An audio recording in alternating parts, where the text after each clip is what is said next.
여러분 안녕하십니까? 백운기입니다. 태어나서 지금까지 수많은 3.1절을 맞았지만 오늘같이 참담하고 복잡한 심정으로 3.1절 아침을 맞는 건 처음입니다. 왜 우리가 3.1절을 기념합니까?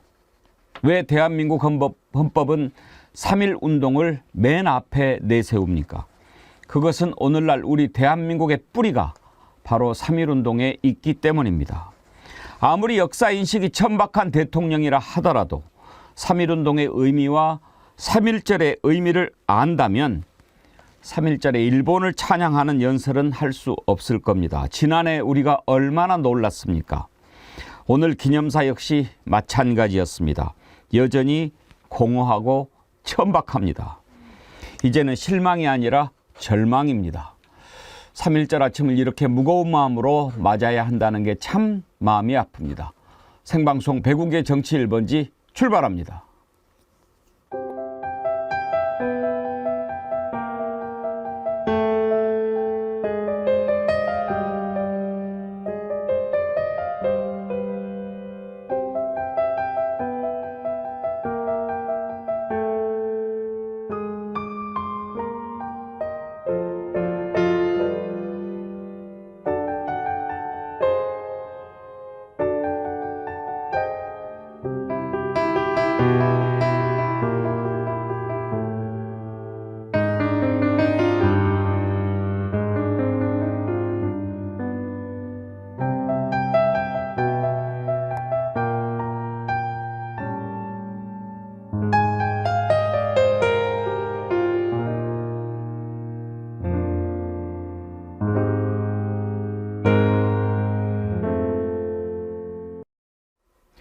오늘 정말 의미 있고 특별한 정어리몰 상품을 하나 소개해 드리도록 하겠습니다. 우리 정어리TV에서 늘 외치고 있고 이제 많은 국민들이 함께하는 이채 양명주 4월 총선까지, 아니 이 정권 심판받는 그날까지 우리 잊지 말고 기억해야 할 것, 이채 양명주입니다. 어떻게 하면 이 이채 양명주 운동을 끝까지 잘 기억하며 이어나갈 수 있을까 고민을 많이 했다가요, 우리 기억하는 여러 가지 감각 중에서 가장 오래 남는 감각이 바로 후각 아닙니까? 그래서 이채 양명주를 오래오래 기억할 수 있도록 향으로 만들어 보는 게 어떻겠느냐, 이렇게 생각해서 리멤버, 기억하자, 이채 양명주 디퓨저를 만들게 됐습니다.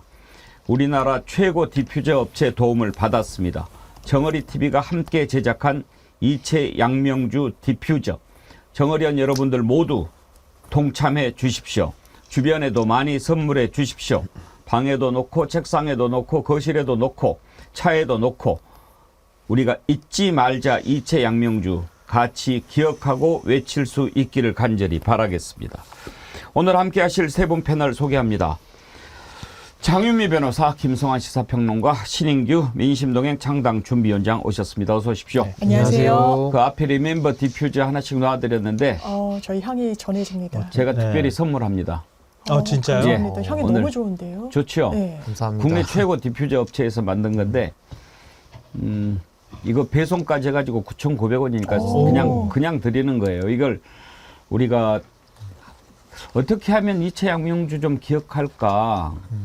신인규 위원장께서 사실 이채 양명 맨 처음에 운을 띄워줬고 지금은 다른 데서도 막 이채 양명주를 많이 외치더라고요. 우리가 이따가 다뤄보겠지만 김건희 특검법 어제 부결이 돼서 참 속이 많이 상한데 그거는 그거고 우리가 또 기억할 건 기억해야 되지 않겠습니까?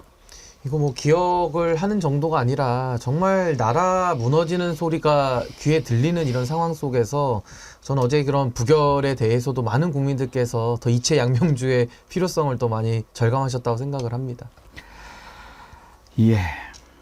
오늘은 우리가 윤석열 대통령의 역사 인식 한번 좀 짚어보려고 합니다. 시간상 방금 전에 연설이 기념사가 끝났기 때문에 저희가 그걸 다시 들려드리지는 못하지만 전문은 저희가 지금 배포해 드렸죠. 네. 지난해보다는 좀 길어졌습니다. 지난해 듣고 제가 얼마나 놀랐는지요. 3.1절 기념사, 우리 대통령이 1년에 여러 차례 연설을 하지만 가장 신경을 쓰는 게 그 강원국 비서관이라고 그 대통령의 네, 글쓰기라는 연설. 책을 쓴 네. 연설 비서관 출신 있잖아요. 3.1절 기념사하고 8.15 기념사 아주 머리에 쥐가 난대요. 여러 가지 의미를 담아야 되지 않습니까?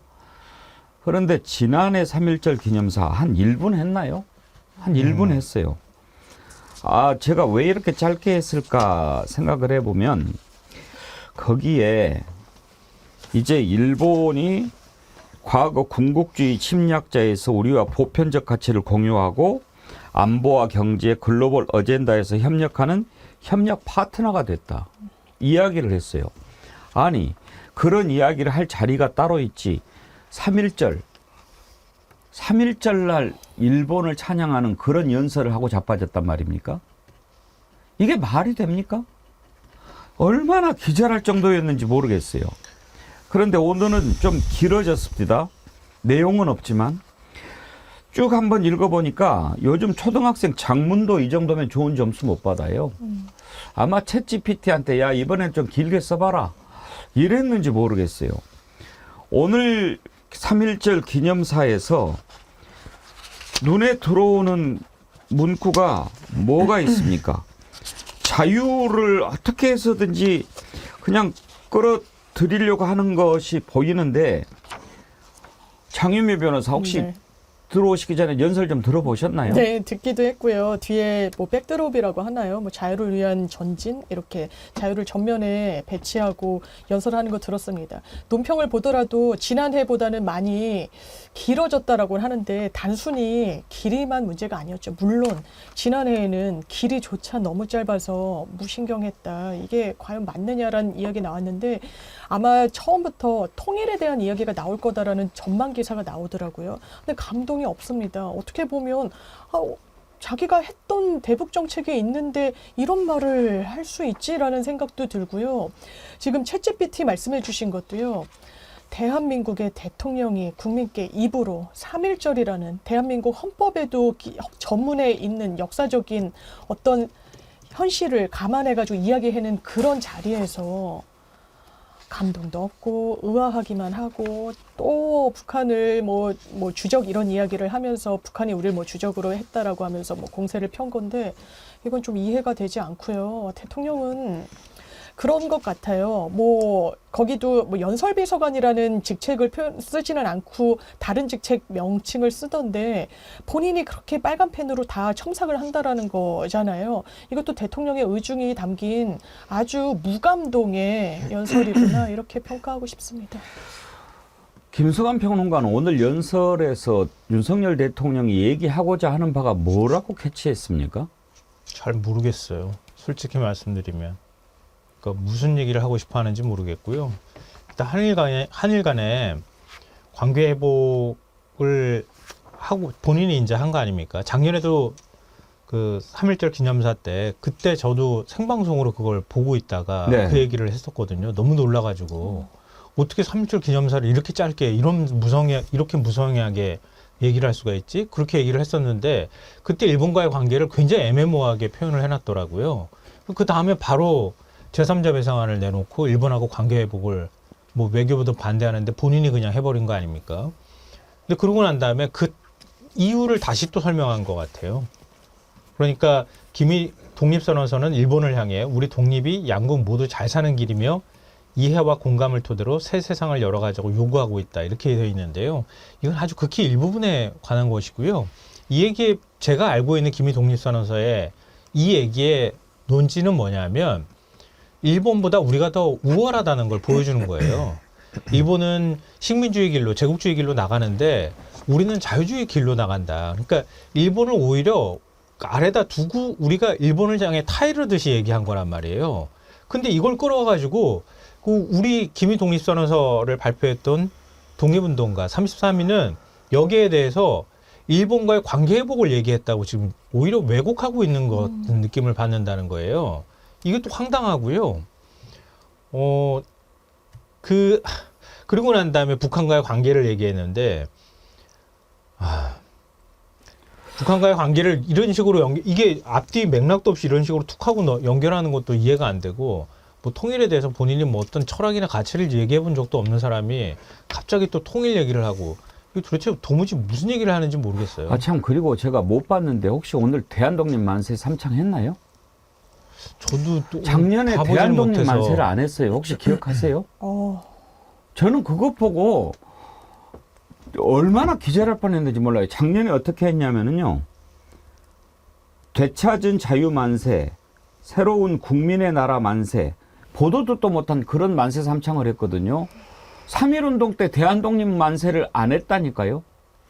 그러니까 지금 사실 윤석열 대통령이 가지고 있는 뭐 역사 인식에 대해서는 상당히 좀 많은 문제가 드러나고 있죠. 지금 뭐 국정운영 2년을 지켜보면 뭐 일본과의 관계나 뭐 북한에 대한 인식이나 여러 가지 지금 잘못된 부분들이 다 쏟아져 나오고 있는데, 저는 오늘 그 3.1절 기념사를 보면서 윤석열 대통령 아직도 공허한 자유를 외치고 있고요. 또 철진한 반공을 지금 2024년도에 외친다라는 것이 참 대한민국 국민들께서 너무나도 이건 참담한 모습을 지금 보고 계신다라는 생각이 들고요. 사실 3.1절 기념사에는 역대 대통령들이 일본과의 관계나 북한과의 관계를 말하면서 이 동북아시아의 미래 비전들을 많이 제시를 하고 또 실제로 그걸 이행을 하기 위해서 애를 썼거든요. 근데 윤석열 대통령은 아까 통일도 말씀하셨습니다마는 김영호라고 하는 그 극우 유튜버 출신을 갖다가 통일부 장관 앉혀놓고서 무슨 북한과 대화를 할 수 있겠습니까? 그러니까 완전히 지금 본인의 행동과 말이 늘 거꾸로 가고 있는 윤석열 대통령인 것이고, 저는 이 자유에 대해서 이 말씀은 꼭 드리고 싶은 것이, 자유라는 건요, 이 자유주의에 대한 기본이 지금 인식이 결여돼 있는데, 자유라는 것은 국가 권력으로부터의 자유입니다. 그러니까 권력을 갖고 있는 사람은 자유를 외칠 수가 없는 거예요. 왜냐하면 북한에서는 김정은이 권력을 갖고 있으니까 북한 주민들 억압하는 거 아닙니까? 지금 대한민국에서 김정은 역할, 권력자 역할 누가 하고 있습니까? 윤석열 대통령이 하고 있는 거거든요. 근데 본인이 자유를 외친다라는 것은 권력자의 언어가 아니다. 그러니까 절제되게 행사해야 되는데 권력을 지금도 늘 남용하면서 본인을 위해서 권력을 쓰고 있잖아요. 그래서 좀 윤석열 대통령은 자유주의에 대한 인식 자체가 완전히 결여돼 있다라는 생각을 좀 했습니다. 김인옥립 설서를 제가 지금 보고 있어요. 네. 읽고 있으면서 다 읽지는 못했지만 일본과 관련되는 구절이 나와요. 문화민족인 우리를 야만족같이 대우하며 다만 정복자의 쾌감을 탐할 뿐이요. 우리의 오랜 사회 기초와 뛰어난 민족의 성품을 무시한다 해서 일본의 의리 없음을 찢으려고 하는 것도 아니다. 그러면서 일본을 우리의 대척점에다 두고 얘기하는 게 아니고요. 우리는 전 세계 인권과 평화를 위해서 지향하는 것이다. 그런 차원에서 우린 더 뛰어난, 그러니까 더 넓은 세계의 어떤 문제들을 얘기하는 거라고 얘기를 하고 있단 말이에요. 근데 그거를 자유주의라고 지금 해석을 하면서 일본과 관계 회복을 우리가 뭐 독립운동가들이 얘기한 것처럼 이렇게 왜곡하는데요. 그 역사학자 에릭 홉스봄이라고 하는 사람이 있어요. 만들어진 전통이라는 역사책을 써서 굉장히 유명한 이제 역사책이기도 한데요. 그 내용이 뭐냐면 전통이나 역사를요 후대에서 자꾸 만들어요. 거짓말로 꾸미고. 그러니까 가장 뭐 대표적인 거 스코틀랜드의 퀼트 문양이라고 하는데 그것도 사실 전통적으로 계속 있었던 게 아니라 18세기 이후에 만들어진 거거든요. 그냥 그 사람들이 그냥 그 시대에 필요해가지고 만든 건데 이게 전통이 돼버리는 거예요. 이런 식으로 거짓으로 꾸미는 경우가 굉장히 많은데 역사라는 게 계속 그렇게 새롭게 바뀌어가는 과정들이라는 게 있는 건데 해석이 바뀌는 거잖아요. 역사적 사실이 바뀐다기보다는 그것도 또한 하나의 어떤 해석의 영역이긴 하지만 이렇게 자꾸 바꾸려고 노력하거나 이게 자유주의 사상이라고 얘기하는 거는 일종의 반공주의 역사관을 새롭게 저는 만드는 거라고 생각해요. 그리고 친일의 역사관을 지금 민족사관, 식민사관을 계속 얘기하는 것처럼 이게 우리의 정통사관인 것처럼 거짓으로 만드는 작업을 하고 있다고 생각해요. 그래서 이승만 기념관을 지금 광화문에다 만들겠다고 얘기하는 거 아닙니까? 그런 것처럼 우리의 국시는 반공이야. 그 전에 거기에 기여한 어떤 누구든 뭐 친일을 했던 상관없어. 그러니까 우리는 거기서부터 시작할 거야. 이렇게 지금 천명하고 있는 거예요. 황금 날개님이 가르쳐 주셨네요. 올해도 대한 독립이 아니고 대한민국 만세만 했어요. 김일웅님, 경상북도 의성에 사시는 분이죠. 이 정부 들어서 무슨 기념일에 축사는 더 이상 보지 않습니다. 앵커님과 패널님들께서 대신 소갈이 해주세요. 저희는 그냥 방송에서 비평 듣고 싶습니다. 그렇게 하겠습니다. 저희가 대신 앓겠습니다.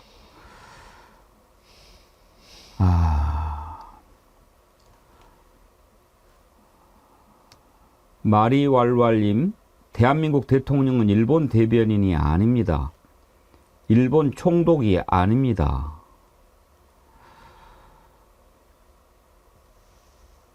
남자친구 상식이님, 기대도 안 한 기념사였지만 혹시나 하고 귀를 열고 들었는데 역시나였습니다.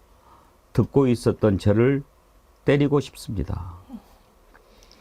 드래곤씨님, 기대가 있어야 실망을 하고 믿음이 있어야 배신감이 들 텐데 현 정부에서는 기대와 믿음이 없으니 절망과 배신감이 없는 것 같습니다. 윤석열 대통령의 역사 인식이 본인의 그냥 천박함으로 끝난다면 상관이 없지만 이 나라가 나아가야 할 방향이라는 게 있지 않습니까? 방향을 제대로 모르는 사람이 조타석에 앉아 있으면 어떻게 그 배가 제 방향으로 나아갈 수 있을까? 그 점을 걱정하는 거거든요. 장윤미 변호사님, 네. 지난번에 독립기념관 이사 한 사람이 그 이영훈 씨하고 무슨 뭐 일을 같이 해가지고 논란을 빚었던 사람 임명됐지요. 그렇죠. 이 정부 들어서 정말 왜곡된 역사관을 갖고 국민들이 모두 공유하는 부분에서 완전히 대척점에 서 있는 인사들이 주요, 그것도 정말 보수라면요. 역사, 전통, 안보, 그리고 우리의 이런 핍박받은 부분에 대한 문제의식을 강하게 갖고 있어야 되는 거 아니겠습니까? 그런데 윤석열 정부는 굉장히 전 뿌리가 얕다라는 생각이 들어요. 오히려 보수 진영에 오래 몸담고 계셨던 분들이 그런 부분을 지적을 하더라고요. 보수에 착근하거나 어떤 그 이념에 고개를 끄덕여서 보수 진영으로 넘어온 사람도 아닌 거죠. 정말 오늘도 3.1절 기념사 얘기를 계속해서 그런데 많은 언론이 기사를 기미 독립선언의 뿌리에는 당시 세계사의 큰 흐름인 자유주의가 있었습니다. 그러니까 자유라는 게 누구로부터의 자유니까 일본 이런 제국주의로부터의 자유라고 해석할 수도 있겠지만 지금 윤석열 정부가 이야기하는, 윤석열 대통령이 이야기하는 자유와는 분명히 결이 다르죠. 어떻게 우리의 이런 소중한 역사를 본인의 어떤 정치적인 부분에 끼워 맞춰가지고 국민들께 이야기할 수 있습니까? 저는 윤석열 정부 실망스러운 부분이 여러 어떤 강론에서도 많지만 기본적으로는 이 큰 틀의 역사 인식의 부재, 어떤 대북 관계의 정책의 상실 이런 부분이 더 큰 문제라는 생각이 듭니다. 철 들고 들어본 기념사 중에서 제일 천박하고 빈약한 건데 오늘 또 이 얘기를 꼭 하고 싶었던 것 같아요. 한일 수교 정상화 60주년을 계기로 보다 생산적이고 건설적인 양국 관계로 한 단계 도약시켜 나가기를 기대합니다. 아니 뭐 그런 얘기 할 수 있죠. 한일 관계 앞으로 더 잘 지내자 이렇게 얘기는 할 수 있는데요. 자기 멋대로 역사를 해석하고 자기 멋대로 조합을 하니까 문제가 되는 건데요. 그러니까 한일 관계 저는 뭐 관계 회복으로 나가는 게 왜 문제가 되겠습니까? 근데 일본의 지난 과거에 대해서 일본의 잘못을 우리가 지적하지 않을 수가 없잖아요.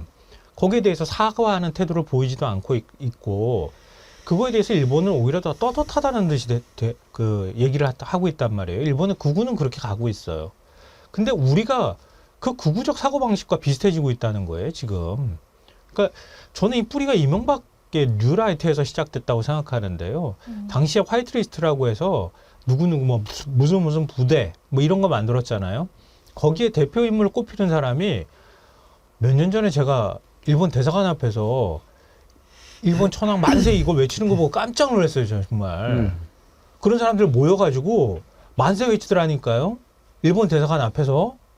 그거 보면서 도대체 이런 사람들을 일부러 정부가 기업들한테 정경련에 있는 기업들한테 그쪽에다가 지원금 주라 그래가지고 그게 화이트리스트가 된 거 아닙니까? 유죄 판결까지 받았어요. 그랬던 세력들을 키워나간 거예요. 그러니까 일본 식민사관들을 우리가 스스로 키워나가고 있고요. 그 식민사관의 핵심인 사람들을 지금 윤석열 정부 들어서서 유튜브를 극우 유튜버를 한 자리를 준다거나 아니면은 낙성대 연구소라고 하는 거 반일 종족주의 쓴 사람들을 지금 독립기념관 이사로 지금 임명한다거나 이런 일들이 벌어지는 거예요. 그러니까 기미독립선언서를 이 부분 하나만 좀 제가 더 읽어드리고 싶은데요. 오늘날 우리 조선의 독립은 조선 사람으로 하여금 정당한 생존과 번영을 이루게 하는 동시에 일본으로 하여금 그릇된 길에서 벗어나 동양을 붙들어 지탱하는 자의 중대한 책임을 온전히 이루게 하는 것이다. 이렇게 지적하고 있고요. 끝에 이런 좀 중간에 좀 건너뛰고 말씀드리면 끝부분을 이렇게 마무리해요. 동양 평화로서 그 중요한 일부를 삼는 세계 평화와 인류 행복에 필요한 단계가 되게 하는 것이다. 이렇게 얘기하고 있거든요. 아까 제가 말씀드렸던 것처럼 동양 평화와 세계 평화를 얘기하려고 했던 거예요. 우리 독립운동가들은 지금 자기 멋대로 반공에 기초한 자유주의를 얘기하는 게 아니고요. 그러니까 이걸 자기 멋대로 자유를 여기다 갖다 찍어붙이고 저기가 갖다 찍어붙이고 우리 독립운동가들이 일본과 관계 회복을 원했다고 이상하게 지금 해석하고 있는 거예요. 그걸 원했던 게 아니에요. 그러니까 오히려 동양 평화를 위해서 일본이 이렇게 악랄하게 우리를 탄압하고 있지만 그걸 꾸짖는 게 아니라 우리의 목표는 더 큰 목표다.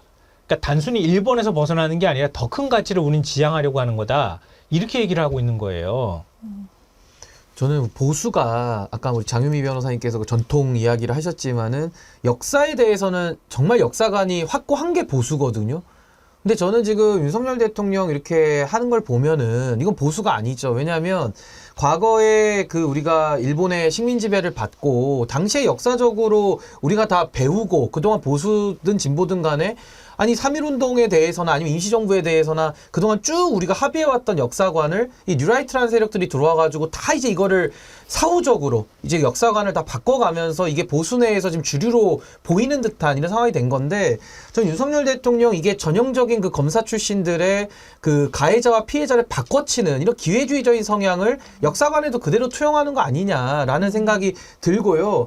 아니 일본에 대해서 김영삼 대통령이 당시 보수 정권을 만들었는데 일본에 대해서 할 말을 하면서 관계 개선을 했거든요. 누가 일본하고 관계 개선하지 말라는 국민이 단 한 사람이라도 있습니까? 근데 윤석열 대통령은 역사인식에 대해서 너무나도 잘못되고 왜곡된 역사인식을 기초로 해서 일본과의 관계 개선만 하겠다라는 이유 하나만으로 모든 것을 다 갖다가 일본에다가 할 말을 못 해버리니 이제 국민들이 많이 분노하시는 거거든요. 저는 정말 윤석열 대통령이 내치도 못하지만은 이런 잘못된 역사인식으로 지금 외치까지 다 망가뜨리는 거에 대해서 상당한 우려가 국민들을 가지고 계시다라는 생각이 좀 듭니다. 네. 오늘 윤석열 대통령의 연설을 제가 아까 말씀드린 거 거에 연결을 해서 윤 대통령의 입을 통해 가지고 뭐라고 얘기했는지를 아까 제 얘기하고 비교해 보시면 좋겠어서 그대로 제가 읽어드릴게요. 존경하는 국민 여러분, 기미 독립선언서는 일본을 향해 우리 독립이 양국 모두 잘 사는 길이며 이해와 공감을 토대로 새 세상을 열어가자고 요구하고 있습니다. 지금 한일 양국은 아픈 과거를 딛고 새 세상을 향해 함께 나아가고 있습니다. 자유, 인권, 법치의 가치를 공유하며 공동의 이익을 추구하고 세계의 평화 번영을 위해 협력하는 파트너가 되었습니다. 북한의 핵과 미사일 위협에 대한 양국의 안보 협력이 한층 공고해졌습니다. 이렇게 해석하면서 연결을 해요. 우리 그러면 독립선열들이 이걸 들으시면 어떻게 될까요? 콩이맘님이요. 오늘 윤석열 기념사 들으신 분들은 귀를 닦으셔야 할 듯요. 예, 정말 지금 우리가 이렇게 겪고 있는 것들. 지인형님, 우리는 백성일 때도 국민일 때도 우매하고 기괴한 광인 같은 왕과 대통령을 스스로 봉기하고 뭉쳐서 끌어내렸던 민족입니다. 어쩌면 제2의 독립투쟁이, 제2의 독립운동가가 또다시 부활해야 하는지 모르겠네요. 그러면 또다시 많은 희생이 뿌려지겠죠. 4월에 이런 비극이 또 일어나지 않게 나라와 후세들을 위해 올바르고 상식적인 투표합시다. 네, 진영님 아주 공감이 가는 글을 보내주셨는데 오늘 첫 번째 댓글로 선정해서 선물 드리도록 하겠습니다. 제가 3월부터는 선크림을 드리겠다고 말씀을 드렸는데요. 당분간은 댓글 선정되신 분들께 특별히 리멤버 디퓨저 보내드리도록 하겠습니다. 여러분 오늘 리멤버 디퓨저 많이 구입해서 나눠주십시오. 함께 기억하자 이채양명주. 목포의 어매님, 이채양명주 10개 주문 완료. 네, 고맙습니다. 올리브님 슈퍼챗 보내주셨고요. 지혜님도 슈퍼챗을 보내주셨는데 79,000원을 보내셨는데 무슨 뜻이죠? 보수형님 TV가 31,000원, 3일짜리라서 31,000원 보내신 거. 보수형님 TV 대한독립 만세, 만세, 만세. 이 정부가 외치지 않는 대한독립 만세를 삼창하시면서 3.1절 기념하는 슈퍼챗 보내주셨고, 올리브님이 여기에 받아서 5만 원 보내시면서 보수형님 TV 응원 감사드립니다. 정어리 모든 분들 감사드립니다. 그랬는데 지혜님께서 보내주신 79,000원도 무슨 의미가 있을 것 같습니다. 의미를 좀 담아서 소개를 해주시면 저희가 전해드리도록 하겠습니다. 윤석열 대통령 기념사에서 드러난 천박한 역사인식 우리가 짚어봤는데요. 정말 이런 기념사 더 듣고 싶지 않습니다. 어떻게 해야 되는가 우리가 좀 고민을 해야 될 텐데요. 어제 국회에서 김건희 특검법, 또 대장동 특검법, 쌍특검법안이 부결됐습니다. 많은 국민들이 좀 실망했을 것 같습니다. 이번에는 확실하게 좀 보여줄 수 있지 않을까 했는데 민주당이 아마 지금 국민의힘 공천 과정을 봤을 때 현역 의원들 줄줄이 대고 이런 상황에서 쭉 가도 어려울 것 같다 이렇게 판단했을까요? 이번에는 좀 특검을 통해서 그 진상을 제대로 밝히기를 원했던 국민들로서는 좀 실망할 만한데요. 김진표 의장의 부결 선포하는 모습을 한번 보실까요? 말씀드리겠습니다. 먼저 화천대유 50억 클럽 뇌물 의혹 사건의 진상규명을 위한 특별검사의 임명 등에 관한 법률안 제2의 건은 총 투표수 281표 중 가 177표, 부 104표로서 부결되었음을 선포합니다. 다음 대통령 배우자 김건희의 도이치모터스 주가 조작 의혹 진상규명을 위한 특별검사 임명 등에 관한 법률안 제2의 건은 총 투표수 281표 중 가 171표, 부 109표, 무효 1표로서 부결되었음을 선포합니다. 김진표 의장의 저 꽝꽝꽝 두드리는 망치 소리가 가슴에 못을 박는 소리처럼 들립니다. 신인규 변호사님, 네. 왜 부결될 것이 예상이 됐는데도 민주당이 그런 선택을 했다고 보십니까? 근데 일단은 사실 저는 이 부결 과정에서는 상당히 좀 아쉬움을 넘어서서 안타까움이 강한 게요. 사실 이게 지금 대통령이 본인의 배우자에 관련된 이 사안을 지금 거부권을 행사해가지고 국회로 다시 넘어온 거거든요. 물론 50억 특검은 사실 여야가 합의하는 과정에서 이제 같이 특검으로 밀어넣은 경향은 있습니다만은 사실 어제 가장 큰 핵심은 이 김건희 여사에 관한 이 주가 조작 사건, 이게 지금 특검법이 통과되느냐 가장 핵심이었는데, 이게 출석 의원의 3분의 2 이상이 동의를 해야 이제 법률로서 확정이 되는 겁니다. 근데 어제는 281명이 투표를 해가지고 뭐 171명만 가표를 던졌기 때문에 한 10표 정도 해가지고 이게 지금 통과가 안 된 거거든요. 그래서 저는 좀 아쉬움이 남는 부분은, 사실 이게 부결이 됐을 때는 부결 그 자체만으로도 정치적인 타격은 피하기가 어렵습니다. 국민의힘이 김건희 여사의 그 특검법을 가로막은 것이기 때문에 사실상 면죄부를 주는 것과 똑같은 결과거든요. 그래서 민주당이 당시에 윤석열 대통령이 거부권을 행사하자마자 정치적으로 이거를 심판을 하면서 바로 제2에 붙여가지고 오히려 통과를 또 유도했었어야 되는데, 이걸 시간을 너무 끌다 보니까 당내의 복잡한 사정, 또 국민의힘의 그런 여러 가지 공천 사정들이 반영이 되면서 저는 부결이 오히려 나온 거 아니냐, 저는 매우 안타깝게 생각합니다. 홍익표 원내대표 얘기를 한번 들어보고 이어가겠습니다. 그러나 윤석열 대통령은 역사상 가족 관련 특검을 거부한 대한민국 첫 번째 대통령이 된 것입니다. 윤석열 대통령과 국민의힘에게 분명하게 경고하겠습니다. 오늘 법안이 부결되었다고 해서 끝난 것이 아닙니다. 감출 수 있는 진실은 없습니다. 진실은 반드시 드러납니다. 죄가 있다면 결국 법의 심판대에 설 수밖에 없습니다. 국민 여러분, 특검을 거부한 자가 범인입니다. 국민의 뜻을 거부하면 심판이 답입니다. 김건희 여사와 관련된 논란이 추가적으로 된 게 많죠. 최근에 명품백 관련된 내용, 그다음에 양평고속도로 등이 있기 때문에 추가된 범죄 혐의와 관련된 부분을 해서 특검법을 재구성해서 발의를 준비하겠습니다.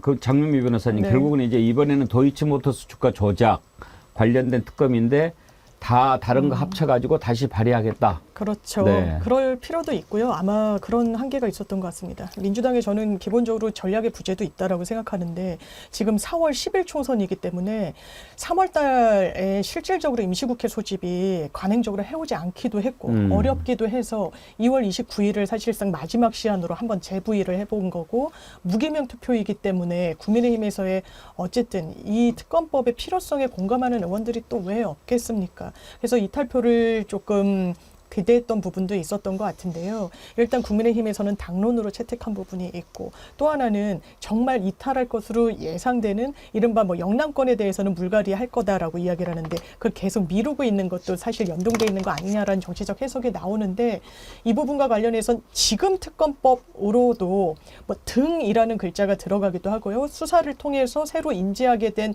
사실관계에 대해서는 수사할 수 있는 근거가 있긴 하지만 이거는 좀 법률적으로는 다툼의 여지가 있을 수도 있어요. 이른바 명품백 수수와 관련해서는 그럼 이게 도이치모터스의 연장선상에서 새로 이 특별수사팀이 인지했다라고 해서 수사선상에 바로 정면으로 올릴 수 있느냐. 이 부분에 대해서는 또 정치적 격돌도 있을 수 있기 때문에 그렇다면 부결된 상황에서는 이 법안을 좀 정교하게 다시 가다듬어서 아마 차기 국회가 될 수밖에 없어 보이는데 또 초기부터 김건희 여사를 중심에 두고 여야 간의 충돌은 불가피해 보입니다. 김석환 평론가는 어제 그 부결 과정 보시면서 어떤 생각을 하셨는지요? 지금 질문하시기 전에 제가 한숨을 푹 쉬어가지고 아까 어떤 분이 그런 글 올리셨더라고요. 갓성한 한숨 쉬는 거 처음 본다. 이 왜냐면은 이번 총선에서 일당을 만약에 국민의힘이 가져가게 되면요 다 도로함이 타버리거든요. 저렇게 얘기한다 하더라도 그게 좀 걱정이 돼서 한숨이 갑자기 나왔는데요. 민주당 입장에서는 일단 국민의힘에서 계속 총선용이다 이렇게 얘기를 하고 있기 때문에 선거일이 가까워질수록 민주당도 좀 부담이 됐을 것 같고요. 지금 민주당에서 이탈자들이 생겨나고 있잖아요. 탈당이나 이렇게 한 사람들이 있기 때문에 이번에도 지난번에는 180석 정도, 그러니까 180명 정도 의원들이 찬성을 했거든요. 야당 의원들이 전원 찬성을 해서 국민의힘 의원들이 퇴장한 상태에서 쌍특검법이 통과가 됐단 말이에요. 근데 이번에 보면 한 9명 정도 이탈표가 생겼어요. 그거는 출석을 안 했다는 얘기일 수 있거든요. 그러니까 앞으로 더 이탈자가 생기게 될 경우에는 더 부담스러울 거다. 숫자가 더 줄어들 것에 대한 우려가 좀 있었을 것 같고요. 무엇보다도 제가 어저께 밤에 갑자기 잠자리에 들려고 하다가 머릿속에 숫자가 막 뱅뱅거리는 거예요. 네. 분한 마음에 갑자기 일어나가지고 막 계산기를 두드려 봤어요. 지금 181명이 출석을 했잖아요. 예. 출석 의원 3분의 2가 281명. 예, 282명. 출석 의원 3분의 2가 동의를 하면 이게 재의결이 되는 거거든요. 네. 근데 거꾸로 말하면 국민의힘이 얼마만큼 저항할 수 있는 선을 가지고 있을까? 그게 궁금했는데요. 만약에 271명이 표결에 참석을 했잖아요. 국민의힘 의원들이 한 10명만 만약에 이탈하고 이전에 법안 통과했을 때처럼 민주당하고 야권들이 180명이 투표에 참석해가지고 찬성표 던지면은 이거 통과됐어요, 법안. 3분의 2가 되거든요, 그러면은. 모수가 작고 하면. 네, 모수가 작으면 되는 거예요. 그러니까 국민의힘이 왜 이런 식의 공천을 할 수밖에 없었는지가 아주 명확하게 드러나는 거예요. 국민의힘 의원이 한 10명 남짓만 만약에 이번 본회의 표결에 그러니까 출석하지 않았으면은 이거 법안 통과됐어요. 이거 막으려고 국민의힘이 그동안에 의원들 현역 불패 만들어가면서 계속 그럼요. 공천 준 거예요. 그래서 29일까지 계속 살려준 거죠. 끌고. 그러니까 밤에 잠자리 들었는데 이 숫자가 막 머릿속에서 도는 거예요. 그러니까 이번에 김건희 여사님 감사합니다 할 사람들이 엄청 많아요. 그 김건희 면죄부 공천이죠. 면죄부를 예. 주기 위해서 예. 공천을 대가로 받았다고 볼 수밖에 그러니까 없습니다. 나라의 미래고 국회 개혁이고 이런 거 다 의미 없어요. 김건희만 살리면 된다 생각하는 거예요. 그러니까 저 지금 경향신문 인터넷 페이지에 사진을 보고 있는데 윤석 원내대표가 웃는 모습. 환하게 웃으면서 네. 그 주변의 의원들이 막 너무 좋아하는 저도 그거 표정들이 남긴 거 보면서 그럼 도대체 국민의힘이 원하는 또 한동훈 비대위원장이 원하는 정치 혁신은 뭐예요? 정치를 어떻게 바꾸겠다는 뜻이에요? 그 웃는 사진 보니까 정말 열불 납니다. 그 사진 준비 우리가 돼 있죠. 한번 보여주실래요? 국회에서 그 특검법 제2 부결이 딱 되니까 한번 보여주세요. 그 사진 한번 봅시다. 저 모습이에요. 그렇게 좋냐? 그렇게 좋아? 이긴 거라고 생각하는 거죠? 이겼다. 저 웃는 모습 우리가 기억해야 됩니다. 그리고 또 하나 그 생각을 했어요. 그 밤에 잠자다 일어나가지고 또 하나 생각한 게 있는데 잠을 제대로 못 주무셨네. 한동훈 위원장은 지금은 좋을지 몰라도 나중에 지금 대권까지 가겠다고 욕심을 부리는 거 아니에요? 나중에는 아마 엄청난 후회를 할 거라고 저는 생각해요. 지금 이렇게 공천해 놓으면요. 한동훈 사람 자기도 좀 심었다고 얘기하는데 결코 한동훈 편이 아닐 거거든요. 자기가 대권까지 가는 데 있어서 이게 다 고스란히 좀 부담으로 작용할 거라고 봐요.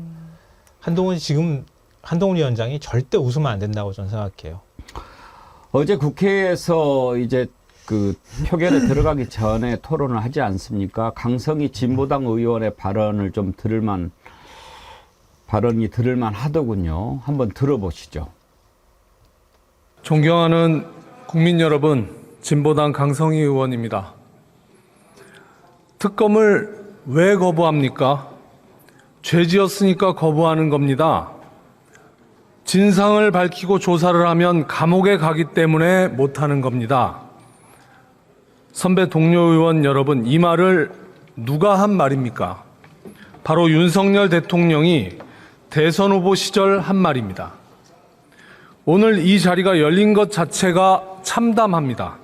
채 2년이 지나기도 전에 자신이 한 말도 손바닥 뒤집듯 뒤집고 국민 절대 다수가 원하는 특검법을 끝끝내 거부한 윤석열 대통령 자격이 있기나 한지 의심스럽습니다. 국민의힘 의원님들께 묻겠습니다. 예, 강성희 의원 지난번에 대통령한테 소리 지르다가 소리 지른 것도 아니죠. 얘기하다가 입틀을 막혀서 끌려나갔던 그 진보당 의원입니다. 앞부분에 거부하는 자가 범인이다. 그 얘기를 했는데 그 말 그대로 돌려주는 겁니다. 윤석열 대통령이 그렇게 얘기했습니다. 우리가 들어보겠습니다. 특검을 왜 거부합니까? 죄 졌으니까 거부하는 겁니다. 대장동 특검 하자고 그러니까 무슨 고발 사주까지 끼워넣어서 하자고 그래서 저는 하라 그랬습니다. 왜냐? 걸릴 게 없으니까. 근데 이 사람들은 왜 안 합니까?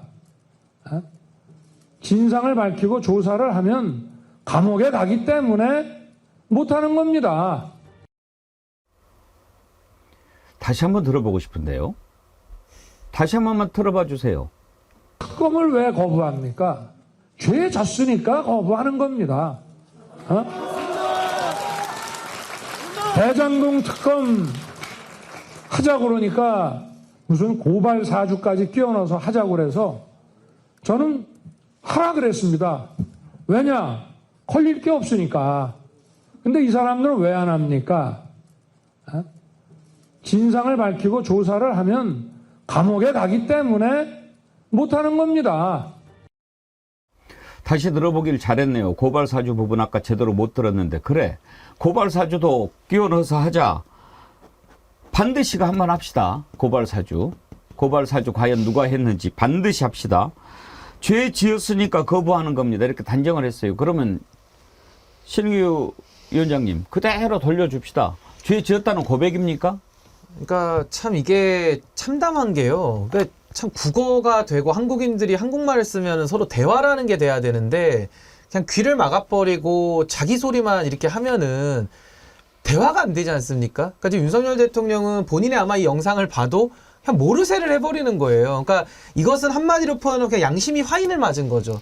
그냥 양심 자체가 이것은 양심 불량 내지 양심이 썩어버린 거기 때문에 여기에 대해서는 이제 더 이상은 그럼 이게 문명의 사회에 탈을 쓰고 이 대화로 해결이 되겠느냐. 그러니까 참 저는 참담함을 금할 수가 없고 참 윤석열 대통령이라고 하는 사람 자체가 그 이율배반성 그리고 그 거짓말 그리고 본인에 대해서는 저렇게 한없이 관대하면서 다른 사람에 대해서는 한없이 서리빨같이 날카로운 이 이율배반성에 대해서 이제는 국민들께서도 이제 더 이상은 뭐 대화가 불가능한 상태 아니냐라는 걸 보여주는 장면이다라고 생각이 듭니다.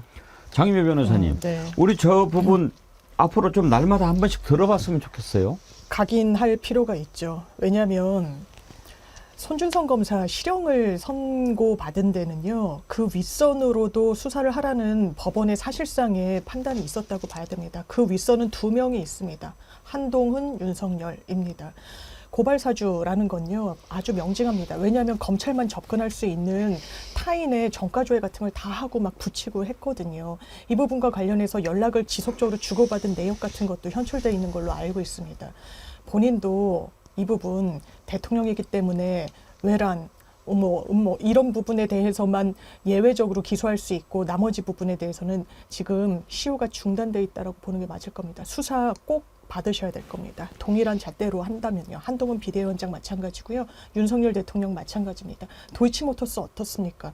특검 왜 거부합니까? 죄인이라서 거부하는 겁니까? 구속될까 봐 무서워서 거부하는 건가요? 그럴 가능성도 전 열려 있다고 봅니다. 왜? 검찰이 의견서에 적었죠.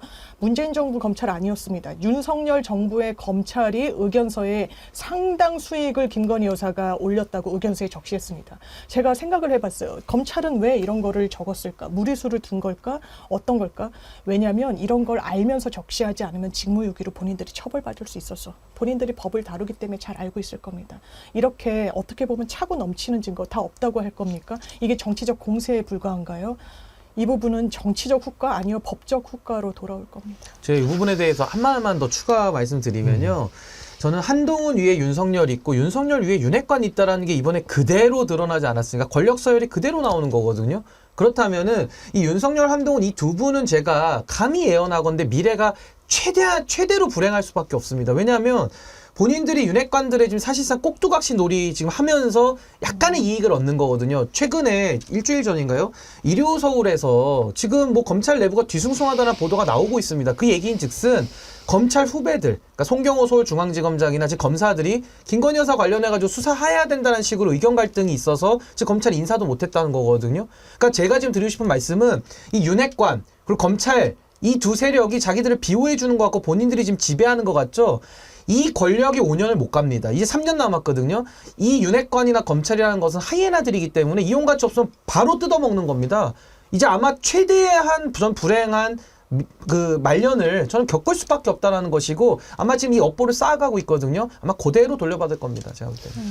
전 너무 온종주의적 사고를 가지고 말씀을 드리는지 모르겠지만요. 또 불행한 대통령 보기 싫어요, 솔직히. 국민들이 그것 때문에 소갈이하거나 스트레스 받고 또 거기에 대해서 저항하는 국민도 생기고 그걸 또 다른 방식으로 이해하는 사람들도 있잖아요. 그게 얼마나 갈등이 생깁니까?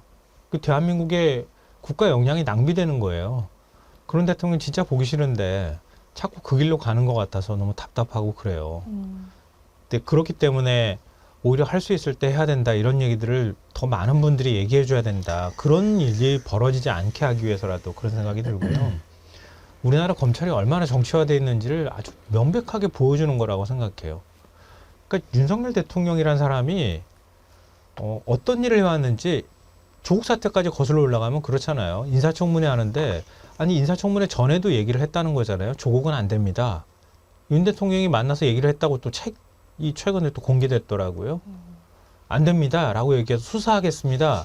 그랬더니 참 문재인 대통령도 답답한 사람이죠. 하라 그랬다는 거 아니에요? 그 책에 따르면은. 근데 그러고 난 다음에 수사를 했어요. 하는데 하는 방식도 표창장 위조라고 해가지고 인사청문회 날 그 밤에 그 공소시 안 남았다고 그 밤에 기소를 했어요. 소환 조사도 한 번 안 하고. 그렇게 했던 사람이에요. 지금 그렇게 했던 사람이 지금 대통령이에요. 대한민국에. 그랬던 사람이 지금 자신의 부인과 관련해서 혐의가 나오는 거에 대해서 검찰은 모르쇠 하고 그리고 지금 자기는 거기에 대해서 거부권 행사하는 게 이걸 어떻게 해석을 할 수가 있습니까? 그리고 검찰은 거기에 대해서 아무 말 못하고 있고 소환 조사 한 번 안 하고 아까 얘기하신 것처럼 이거 명백한 범죄 혐의가 있는데도 기소 안 하면은 나중에 가서 법률적으로 문제가 되니까 검찰에서 그랬다는 거 아닙니까? 1심 나왔으니까 항소심까지 보고 판단하겠다고. 항소심이 1년 뒤에 나올지 2년 뒤에 나올지는 몰라요. 최대한 질질 끌겠죠. 항소심 나오고 난 다음에 그때도 재판부가 계좌 3개가 김건희 여사 관련돼 있는 계좌가 이거 주가 조작 이용됐다. 또 이번에도 판단하고 뭐 거기에 따르는 최은순 씨하고 같이 수익금이 22억 9천만 원이라고 검찰이 의견서 냈는데 그것도 맞다 이렇게 인정해버리면 그때 가서 마지못해서 하는 신용이라도 하겠다 이 뜻이거든요. 그럼 언제부터 검찰이 재판 결과 보고 기소를 합니까? 그러면 김혜경 씨 같은 경우에는 거기 밑에 별정직 공무원이 카드 계산했다는 거 유죄 판결 나오고 난 다음에 바로 그냥 기소하잖아요. 불구속 기소하는데. 그러니까 그러면은 검찰은 뭐 하는 겁니까? 재판 결과 보고 판단하는 사람들입니까? 송경호 서울중앙지검장이 김건희 소환을 추진했다 그런 얘기가 들리더라고요. 계속 나오죠. 왜냐하면 이 송경호 중앙지검장에 대해서는 정치권 안팎에서 이야기가 나온 지가 좀 꽤 됐는데요. 이제 검찰 인사가 한번 단행됐을 때 한동훈 라인이 오히려 배척됐다라는 분석을 하는 분들도 계셨어요. 근데 송경호 중앙지검장이 뭐 윤석열 라인이다라고 이야기를 하지만 한동훈 비대위원장이랑 좀 가까워서 뭔가 부침이 있을 거다라는 이야기가 나오고 최근에 나오는 건 아마 그럴 겁니다. 지금 수사팀이요. 진짜 김건희 여사 문제 없다고 생각합니까? 아마 아닐 거라고 저는 봐요. 그런데 정말 면죄부를 주기 위해서라도요. 한번 나와야 돼요. 일반 피해자는요. 저희 의뢰인 중에 이제 소환에 불응했어요. 그래서 지명수배 내려지고 이거 체포영장 발부됩니다. 이게 일반 피해자들이 당한다고 하는 것도 좀 어폐가 있죠. 이게 겪는 당연한 프로세스예요. 이런 거를 예외가 있어서는 안 됩니다. 법이니까요. 법치에 예외가 있어서는 안 된다면서요. 공정상식이 중요하다면서요. 윤석열 대통령이. 김건희 여사는 거기에 대한 예외가 되고 있죠. 수사팀 이도저도 못한다? 이 수사팀은 김건희 여사를 우위에 둘까요? 검찰 조직을 우위에 둘까요? 검찰 조직을 생각한다면요. 이건 당연히 불러서 조사해야 됩니다. 불기소를 하기 위해서라도 그래요.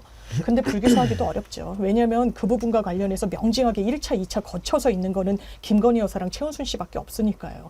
그러면 기소 수순으로 가든 뭘 하든 가르마를 한번 타야 되는데 이게 총선 앞두고 가능한 시나리오냐라고 대통령실에서 경로했다라는 게 지금 언론 보도, 이거 그냥 풍문이 아니라 네. 언론 보도를 통해서 나오고 있습니다. 그 사실관계를 또 뒷받침해 주는 거는요. 당연히 있어야 될 검찰 인사를 왜냐하면 계속 준비하고 있었으니까요. 근데 박성재 법무부 장관이 인사청문회 하면서 검찰 인사 안 하겠다 그랬거든요. 뭔가 그렇다면 김건희 여사 때문에 수사팀과 대통령실이 뭔가 정면 충돌하는구나. 왜냐하면 검찰은 자기들이 다칠 수 있어요. 이렇게 수사하다간요. 그걸 모르지 않습니다. 본인들이 수사 전문가잖아요.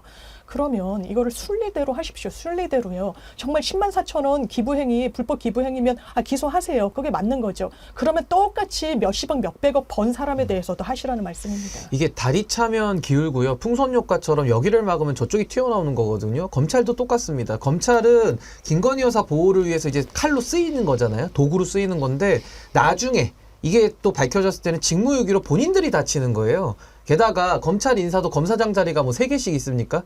다 요직은 하나거든요. 그러면은 한동훈 위원장과 가까운 사람, 또 윤석열 대통령과 가까운 사람, 이게 다 줄되는 데가 다르기 때문에 한 자리를 놓고 또 싸우는 거거든요. 그래서 지금 검찰 쪽에는 이런 말이 유행을 한다는 겁니다. 그 기사에 나오는 건데 윤곽은 한가원, 그러니까 윤석열 대통령과 근접하면 좋고 한동훈과 그러니까 멀어야 된다. 그러니까 대통령과 가까우면서 한동훈과는 먼 사람이 중용될 거다라는 말이 이 기사에 지금 나오고 있습니다. 그러니까 이게 지금 보여주는 것이 검찰총장 인사부터 밑에 수많은 검사장의 그 자리들, 그 권력들이 지금 뭐 태양이 두 개일 수는 없잖아요. 그러니까 윤석열, 한동훈 둘의 권력 충돌이 이제 검찰 조직 내에서 발생된다. 그럼 저는 김건희 여사 사건도요, 안 다뤄질 수가 없습니다. 왜냐하면 진실은 밝혀지게 돼 있으니까요. 이번에 특검법안 폐기가 됐다고 해서 과연 김건희 씨가 무사할까요? 그렇게 생각하지 않습니다. 당장은 피해 나갈 수 있을지 모르지만 민주당 홍익표 대표가 얘기했던 것처럼 또 갖다 붙일 게 많이 있습니다. 앞으로 계속 제기하겠죠. 언제까지 피해가겠습니까? 그리고 더 피해간들 제대로 임기 채우면 3년입니다. 그 뒤에 피해갈 수가 없습니다. 그 안에 더 이상 죄가 늘어나지 않기만을 바랍니다. 지금 이런 식으로 선거를 치르죠. 방금 전에 어떤 분께서 윤재욱 원내대표 웃는 모습을 보시고 마치 노무현 탄핵됐을 때 박근혜 웃는 모습 같다. 다시 한번 그걸 떠올리게 된다. 그렇게 얘기를 하셨는데 그래요. 뭐 지금은 웃죠. 그게 계속 웃을 수 있을까요? 지금 또 속보가 하나 들어왔는데 드디어 이제 경찰이 의사협회 강제 수사에 착수했군요. 오늘 오전부터 의사협회 전현직 간부들 압수수색 들어갔는데 어제까지 복귀하라고 시한을 줬죠. 끝나자마자 이렇게 압수수색하고 강제 수사합니다. 의료 대란과 관련해서 제가 생각하는 입장은 확실합니다. 의사들 옹호하지 않습니다. 의대 정원 늘릴 필요 있다는데 동의합니다. 그리고 지금 의사들 충분하다라는 말 저는 동의하지 않습니다. 그리고 이제 고령화 사회가 되지 않습니까? 의사들 수요가 더 많아지게 됩니다. 다만 저는 이 정부가 의대 정원 확대를 추진하면서 그 이해 당사자가 되는 의사들과 과연 얼마나 대화를 했는가 이 부분을 꼭 들여다봐야 한다고 생각합니다. 지난번에 우리 총무이사 인터뷰하지 않았습니까? 제가 듣고 깜짝 놀랐습니다. 단 한 번도 2,000명이라는 얘기를 들어본 적이 없다는 겁니다. 그랬다가 2,000명을 그냥 발표한 겁니다. 얼마나 놀랐겠습니까? 의사협회도 생각하는 숫자가 있을 것이고 그리고 정부가 생각하는 안이 있으면 서로 대화를 해서 풀어야 되지 않습니까? 저는 이 대화를 하지 않은 그 부작위를 비판하는 것이 아니고 거기에 숨어있는 그 노림수, 그 음모 이게 너무 추악하다고 생각하는 겁니다. 저는 일부러 그랬다고 생각합니다. 이건 선거 전략이라고 봅니다. 보십시오. 매우 단순합니다. 야, 선거 앞두고 이게 지금 정권 심판론이 이게 완전히 가장 큰 이슈가 되고 아젠다가 되면 우리 망해. 이걸 뒤집어야 되는데 뭘로 뒤집어야 되겠어? 연구했겠죠. 의대 정원 지난번에 확대하려고 그랬다고 우리가 지금 못했는데 이걸 그냥 갑자기 한 2,000명 해가지고 5년에 10,000명 해버리면 의사들 바싹 뒤집어지지 않겠습니까? 그러면 파업한다고 난리 날 거고 의대 정원은 찬성하는 국민들이 더 많고요.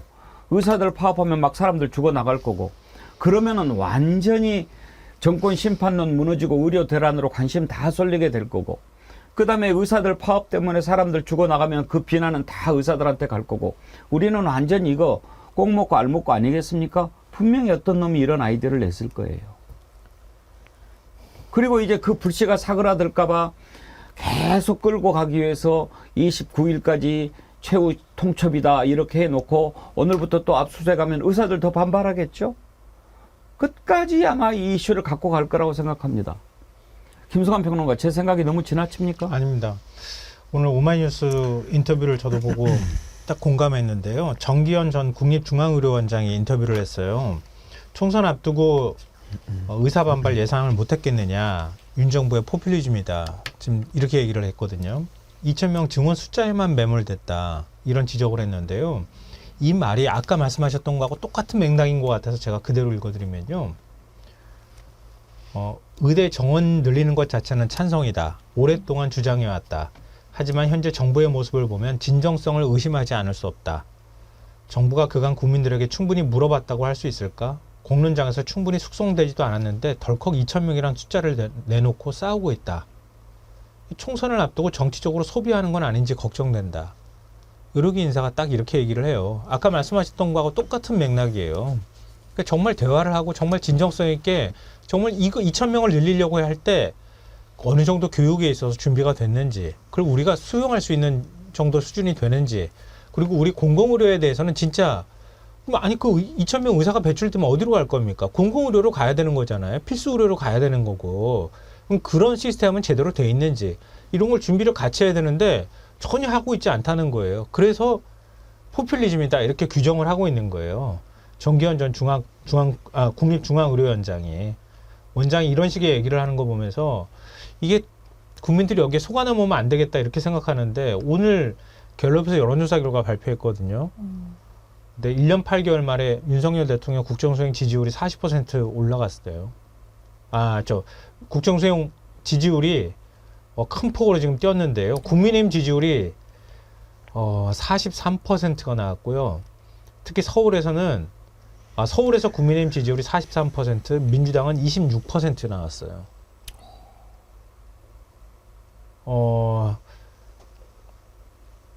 그리고 국민의힘 지지율이 40%대로 올라섰고요. 윤석열 대통령 지지율도 39%로 올랐습니다. 민주당 지지율은 33%였고요. 서울은 뭐 격차가 훨씬 더 많이 벌어졌고요.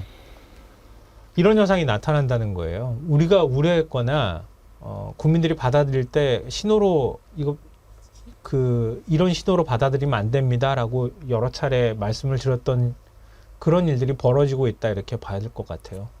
저는 윤석열 정부 보면은 솔로몬 재판에 나오는 가짜 엄마 같아요. 우리가 이 생명이라는 게 얼마나 고귀합니까? 돈으로도 못 사는 게 생명이잖아요. 정말 그 의료 대란으로 인해서 사람들이 죽어나간다라고 한다면은 정부의 책임이 없습니까? 그러니까 의사들이 의료 현장을 떠나게 된 배경에 지금 정부가 밀어붙이기 때문에 의사들이 그 현장을 지킬 수가 없는 거잖아요. 지금 한 달 전까지만 해도 정상적으로 대한민국 의료가 아무 문제가 없었습니다. 코로나 때부터 의료 현장을 지켜가지고 의사들이 지금까지 자신들의 일상을 지키면서 생명을 구하기 위해서 일을 하고 있는데 갑자기 그 의료 서비스가 왜 한 달 만에 지금 이 지경이 났습니까? 여기에 대해서 정부가 아무 책임이 없나요? 그러니까 누구와 대화를 하지 않겠다. 뭐 이재명 대표도 대화하지 않겠다. 뭐 민주당도 대화하지 않겠다. 의료도 대화하지 않는다. 북한과도 대화하지 않는다. 그럼 윤석열 대통령은 도대체 민주주의를 어떻게 이해하고 있는 겁니까? 대화를 하지 않고 본인 뜻대로 하고 말 안 들으면 영장 쳐가지고 사람들이 이렇게 죽어나가는 걸 방치하는 게 정부의 역할인가요?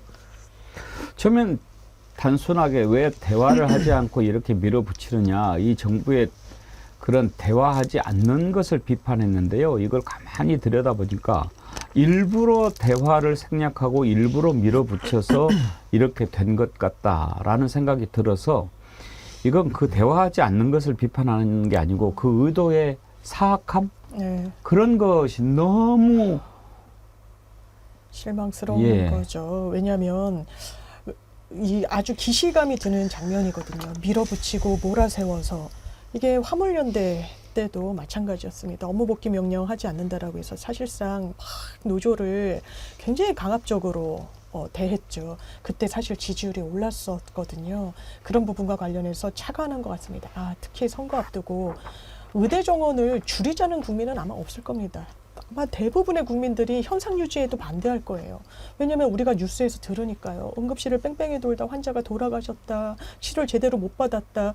이런 상황 속에서 의대 정원은 어떻게 보면은 금과 옥조 같은 거니까요. 이렇게 거칠게 밀어붙이라는 건 국민의 저는 여론은 아니라고 생각합니다만 이런 부분과 관련해서 몰아세우고 특정 진영을 국민의 적으로 돌리고 악으로 규정하면서 반사 이익을 취해왔던 전례가 이 정부에는 있으니까요. 그건 정치가 아닙니다. 이거는 정책도 아니라고 보고요. 어떤 세밀함. 왜냐하면 민주당이 10년 동안 400명씩 점차적으로 늘리자고 했을 때 아주 차갑게 말도 안 된다고 했던 게 지금의 집권 여당입니다. 그때는 틀리고 지금은 맞습니까?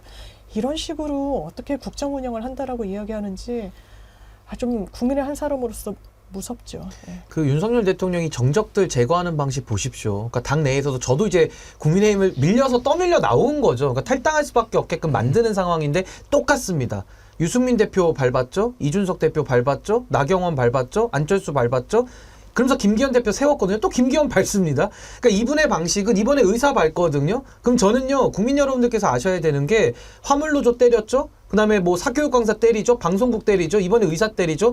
그 다음에 다 우리 국민들 어느 지경에 누가 이 유탄을 맞을지 모릅니다. 전 이 방식에 대해서 분노하고요. 여기에 대해서 저항하지 않으면은 의사 다음은 또 누가 될까요?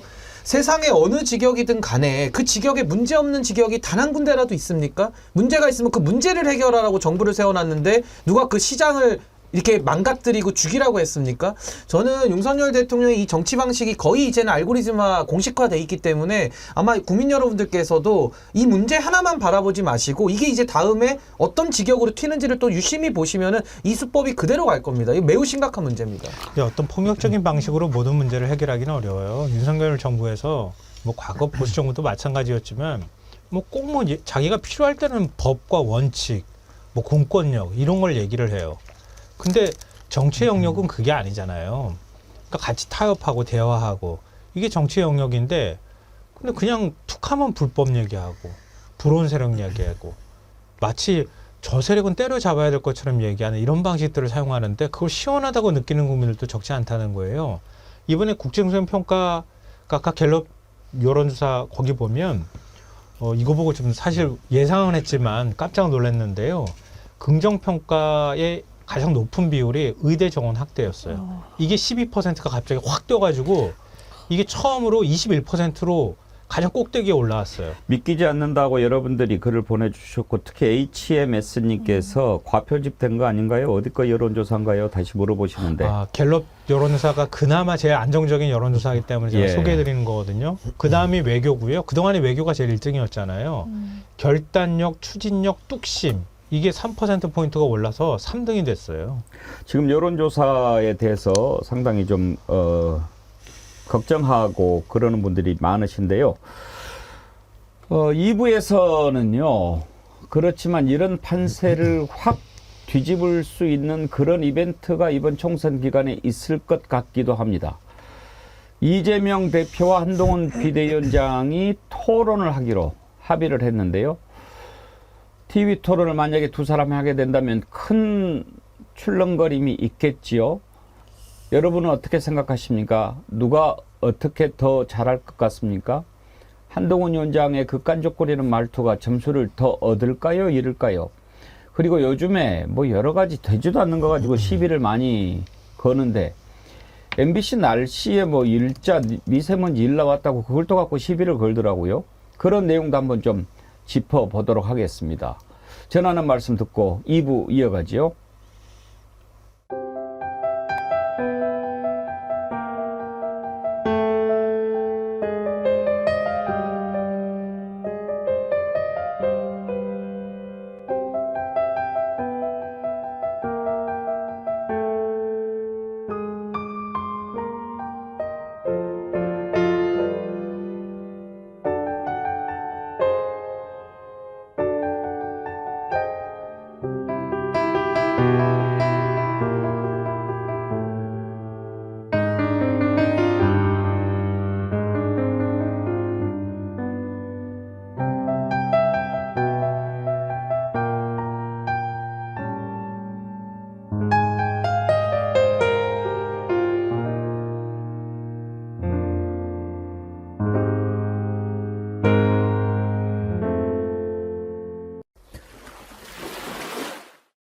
이재명이 대선 후보인데 대선 후보가 부족해서 진 거 맞아. 그런데 지게 만든 것 중에 주요한 원인이 있어. 첫 번째, 대장동권 터트린 것들. 가짜 대장동권을 터트려서 이재명을 갖다가 범죄자로 만들어버린 것들. 그것에 대해서 단 한마디도 사과하지 않는 그 세력들. 누구냐?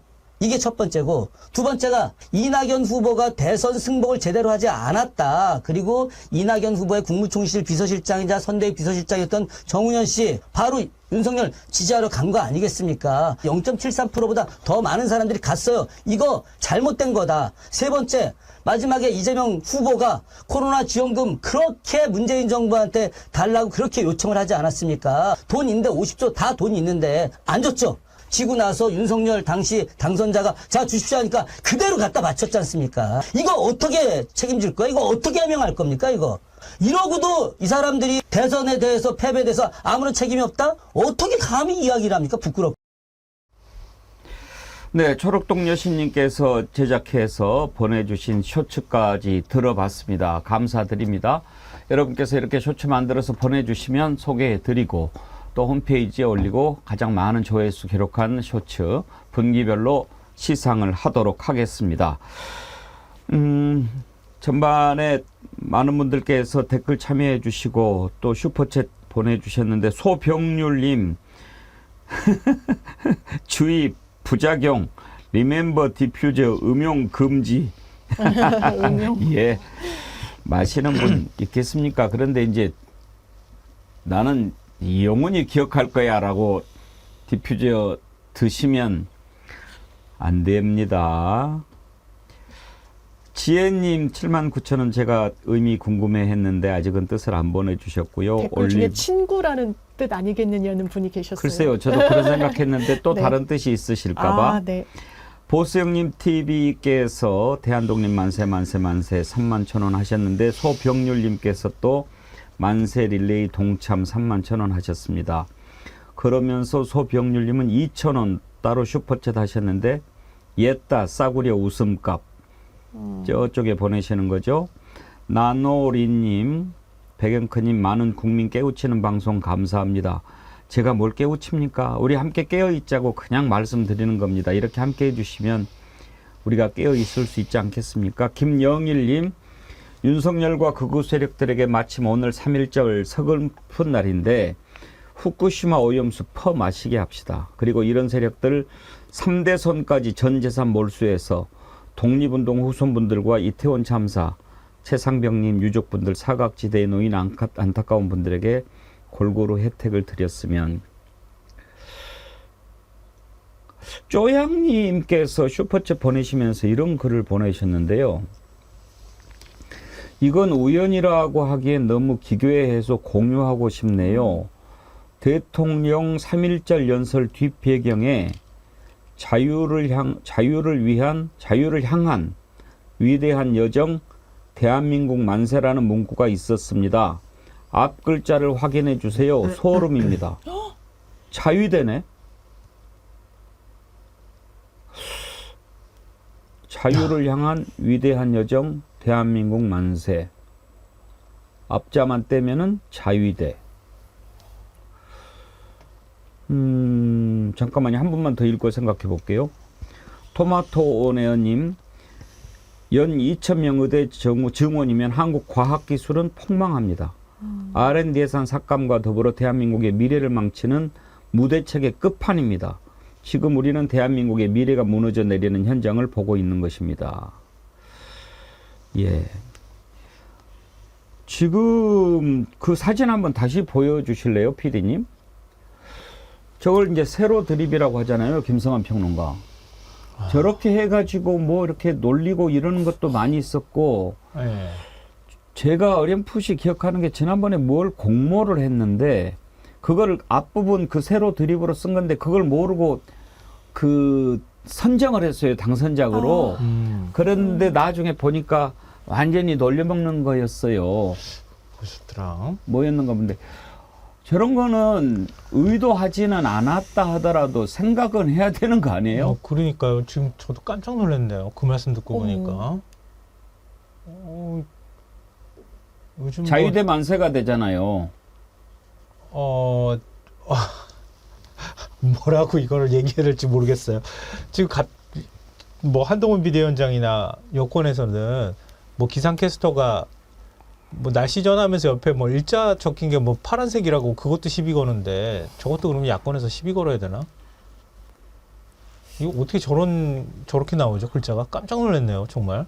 아니, 왜냐하면 지금 말씀 주셨던 것처럼 일부러 뭐 비밀 편지할 때 이제 앞 글자 때문에 이 정부가 한번 희롱의 대상이 된 적이 있었기 때문에 이건 글씨가 너무 크잖아요. 왜냐하면 제가 김성환 평론가님과 이 뉴스를 같이 모니터하고 여기 방송에 들어오면서 일단 뭐 위대한 여정, 뭐 자유 이런 거 들어간 게 뭐 좀 이렇다 이렇게 말씀을 나눴는데 앞 글자만 따로 떼어서 볼 생각은 못 했던 거예요. 근데 너무 우연치고는 자위대라고 그것도 3.1절 기념사에 또 이 정부가 워낙에 일본과의 또 우호 증진을 주장하다 보니까 이게 또 이 저희 프로 아껴주시는 분 눈에 들어온 게 아닌가 싶네요.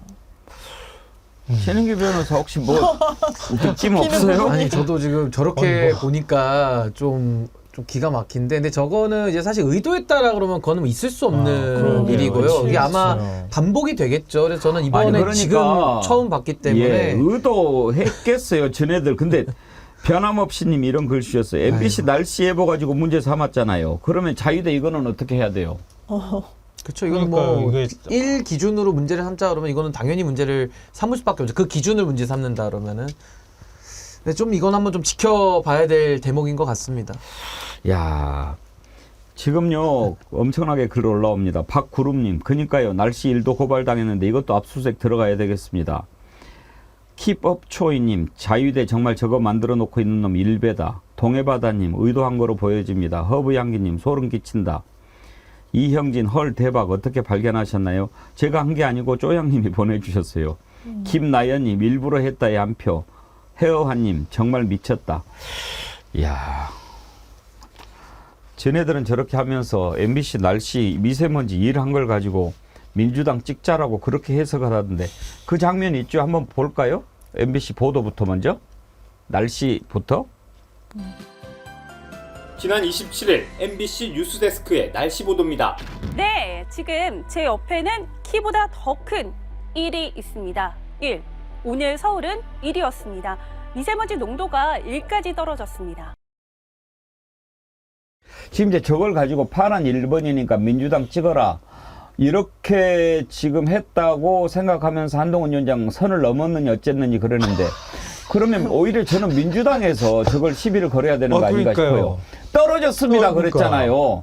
민주당 왜 시비 안 걸어요? 일까지 떨어졌다고 얘기하는 일까지 거잖아요. 떨어졌습니다인데 일이 퉁 떨어지고만. 아니 이게 문제가 되면 저희 정치 1번지잖아요. 이거 파란색. 그럼 다 문제 될 것 같은데요. 어마, 어떡하냐. 정치 2번지 이럴 수 없는 거 아닙니까? 그래서 큰일 났네. MBC에서 뉴스 외전이란 프로가 있어요. 예. 거긴 이자가 진짜 빨간색 계열로 크게 들어가거든요. 2시 프로그램. 맞아요. 네. 그럼 그거는 뭐 민주당에서 문제 삼아야 되나요? 뭐 사람들이 지금 그러고 있습니다. 그러네, 그거 있잖아요. 네. 그러면 국민의힘 방송인가요? 그러니까요. 뉴스 외전이 국민의힘 방송인가요? 아, 시비를 걸 걸 시비를 걸어야지. 그리고 날씨에서는 여러 가지 방법으로 날씨를 친숙하게 전달하기 위해서 막 아이디어를 내잖아요. 네, 맞아요. 저걸 시비를 걸어요. 그러면 아니 퉁 떨어졌어요. 그러면서 일까지 떨어졌습니다. 그랬는데 오히려 시비를 걸려면 민주당에 걸어야죠. 그걸 가지고 선을 넘었다고 한동훈 위원장 얘기를 들어보죠. MBC에서 일기예보를 통해서 민주당의 선거운동성 방송을 했습니다. 저는 설마 했다가 보고 놀랬거든요. 아무리 그간 극도로 민주당 편향된 방송을 해온 MBC이지만 이건 선을 넘은 거라고 생각합니다. 미세먼지 핑계로 일 넣었다고 하던데요. 이 일을 넣을 핑계도 많이 있을 거예요, 찾으면. 예를 들어서 어제보다 2도가 올랐다, 이런 정도면 넣을 수 있는 거 아니에요?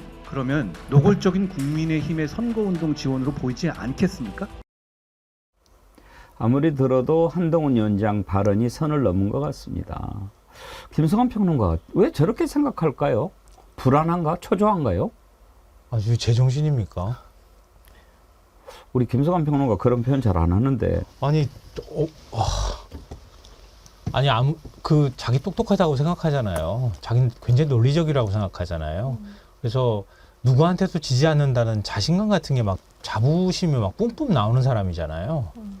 근데 저거를 자기가 안 보고 그랬을까요? 저걸 보고도 저런 식의 얘기를 한단 말이에요. 뭐가 단단히 뭘 취해도 취한 사람 같아 보여요. 이게 윤석열 대통령 보면서도 느끼지만 이 정치 검사들이 주로 이렇게 바뀌나 봐요. 그렇게 이런 해가지고 식으로 이제 바뀌나 봐요. 네 죄를 네가 알렸다. 불 때까지 패고 뭐 이렇게 하는가요? 그래도 우리 아이디어 쓰시는 해님이 1번지 1이 하얀색이길 다행이다. 아니 저 한글로 1로 바꿔야 돼요. 숫자 1로 하면 안 돼 저거. 이거 저 선관위에서 우리 사전 PD님 또 선거운동이라고 아주 그러겠는데. 재치 있게 또 순발력 있게 정치 1번지 제작진은 전혀 의도하지 않았습니다. 아이고 참나. 저는 한동훈 위원장 저런 발언하는 모습 방금 보고 왔는데 정말 불행의 씨앗 같아요. 그러니까 불행의 씨앗을 심으면 불행의 나무가 열리고 불행의 열매가 나올 수밖에 없거든요. 그러니까 정말 제가 늘 한동훈 위원장 정치를 망가뜨리는 주범이다라고 늘 이야기를 하는데 뭐 눈에는 뭐만 보인다고. 아까도 우리는 사실 저 자의대 저거 새로 읽기 몰랐잖아요. 근데 몰랐다 이제 알면서도 그냥 여기서 나 이거 한번 지켜보자 이 정도 얘기를 하는데 아까 1에 대한 숫자는 아예 그냥 단정을 지으면서 저런 식으로 정치적으로 활용을 하거든요. 정말 저는 불행의 씨앗이다. 한동훈 위원장은 아마 본인도 나중에는 불행해지겠지만 아마 대한민국을 굉장히 망가뜨릴 사람이고 지금도 그러고 있다라는 생각이 좀 듭니다. 추억의 베텔님 31,313원 슈퍼챗 보내주셨는데 3.1절 의미시죠? 정말 깜짝 놀라고 있는 중입니다. 국민 여러분 제발 정신 차립시다. 그러면 2시 뉴스회전 크게 빨간 이는 뭐라고 안 합니까? 한 뚜껑 참으로 쪼잔하고 유치합니다. 아까 지난번에 우리 신인규 변호사께서 말 빠르고 술 안 마시는 윤석열 그랬는데 이 쪼잔하고 유치한 것 좀 집어넣으면 안 돼요? 뭐 추가는 가능합니다. 두 문자로 또 따서. 아니 너무 비슷해요. 이게 그러니까 특수부 검사들이 그러니까 다 저런 사람들만 있는 건 아닌데 정말 이 박영수 특검팀이라고 할까요? 좀 제안을 한다 그러면 하여튼 윤석열, 한동훈 이 두 분은 시간차를 두고 나왔지만은 정말 쌍둥이 같은 면이 좀 많이 있다라는 생각이 듭니다. 근데 저는 가끔 보면 좀 어리석다 그런 생각이 들어요. 예를 들어서 당에서는 이런저런 보고를 다 할 수 있어요. 그러면 MBC가 이번에 MBC하고 뭐 지금 윤 정부의 관계는 다 아니까 이렇게 해서 올렸습니다. 그러면 딱 보고 에이 이건 뭐 지네들이 뭐 그런 뜻으로 했더라도 야 이거 문제 삼으면 오히려 우리한테 불리한 거 아니야? 이런 판단을 왜 못합니까? 그게 이제 저는 그게 그리고 엊그저께는 또 어디 가가지고 알리백 그거 알면 모르고 모르면 어떠냐 뭐 그렇게 얘기를 하던데 그거 얘기해가지고 윤석열 다시 소환하고 윤석열 바보 만드는 거라는 걸 생각을 못 하는 거예요. 그러니까 그게 이제 정무적 판단이라는 거고 그게 정무적 판단이 없으니까 국민의 마음을 전혀 고려하지 않는 정치가 외딴 섬에서 지금 자기들끼리 쿵쿵짝짝 하는 거거든요. 과거에도 바이든 날리면 때도 그냥 대통령이 실수했다라고 이야기하고 홍보수석 김은혜 홍보수석도 이 XX는 한국 국회에 대해서 했다고 하니 잘못했다고 넘어가면 될 일을 갖다가 우겨버리니 지금도 이게 회자되면서 대통령의 욕설 논란이 아주 전 국민들한테 계속 홍보되지 않습니까? 그럼에도 불구하고 계속 뭉개고 가자, 뭐 지지율 올리기 위해선 더 나쁜 방법, 더 악한 방법 가지고 와서 이분들이 계속 장난을 치기 때문에 저는 이 불행이 참 앞으로는 계속 당분간은 좀 이어질 것 같다라는 생각이 좀 듭니다. 저건 사악한 거예요. 제가 볼 때는 다 그렇죠. 알면서 그러는 거예요. 그렇죠. 알면서 시비 거는 거예요. 저걸 몰랐다 그러면 어떻게 공소장 썼겠어요? 조서 쓰고. 그러니까 이제 왜 시비를 거는 겁니까? MBC 너네들 선거 끝날 때까지 꼼짝 마. 만약에 지금 못 건드리니까. 허튼 짓 하면 그냥 안 둘 거야. 이렇게 지금 겁박하는 거거든요. 지금 MBC만 못 건드리고 있는 거잖아요. 사장을 못 바꿔가지고. 지난번에 박문진 이사 그 가처분 신청 인용되는 바람에. 맞아요. 그래가지고 MBC를 못 건드리니까 지금 국민의힘 입장에서는 답답한 거예요. 지난번에 윤석열 대통령이 여론조사 한마디 한 뒤로 여론조사 흐름을 한번 봐보시라니까요. 저는 그래서 요즘에 여론조사 아예 안 믿어요. 여론조사 업체들한테 미안한 말씀이지만. 근데 여론조사 업체들도 스스로 가슴에 손을 얹고 한번 돌아보세요. 후대 역사에 정말 우리 떳떳하게 조사했다고 이야기할 수 있는지.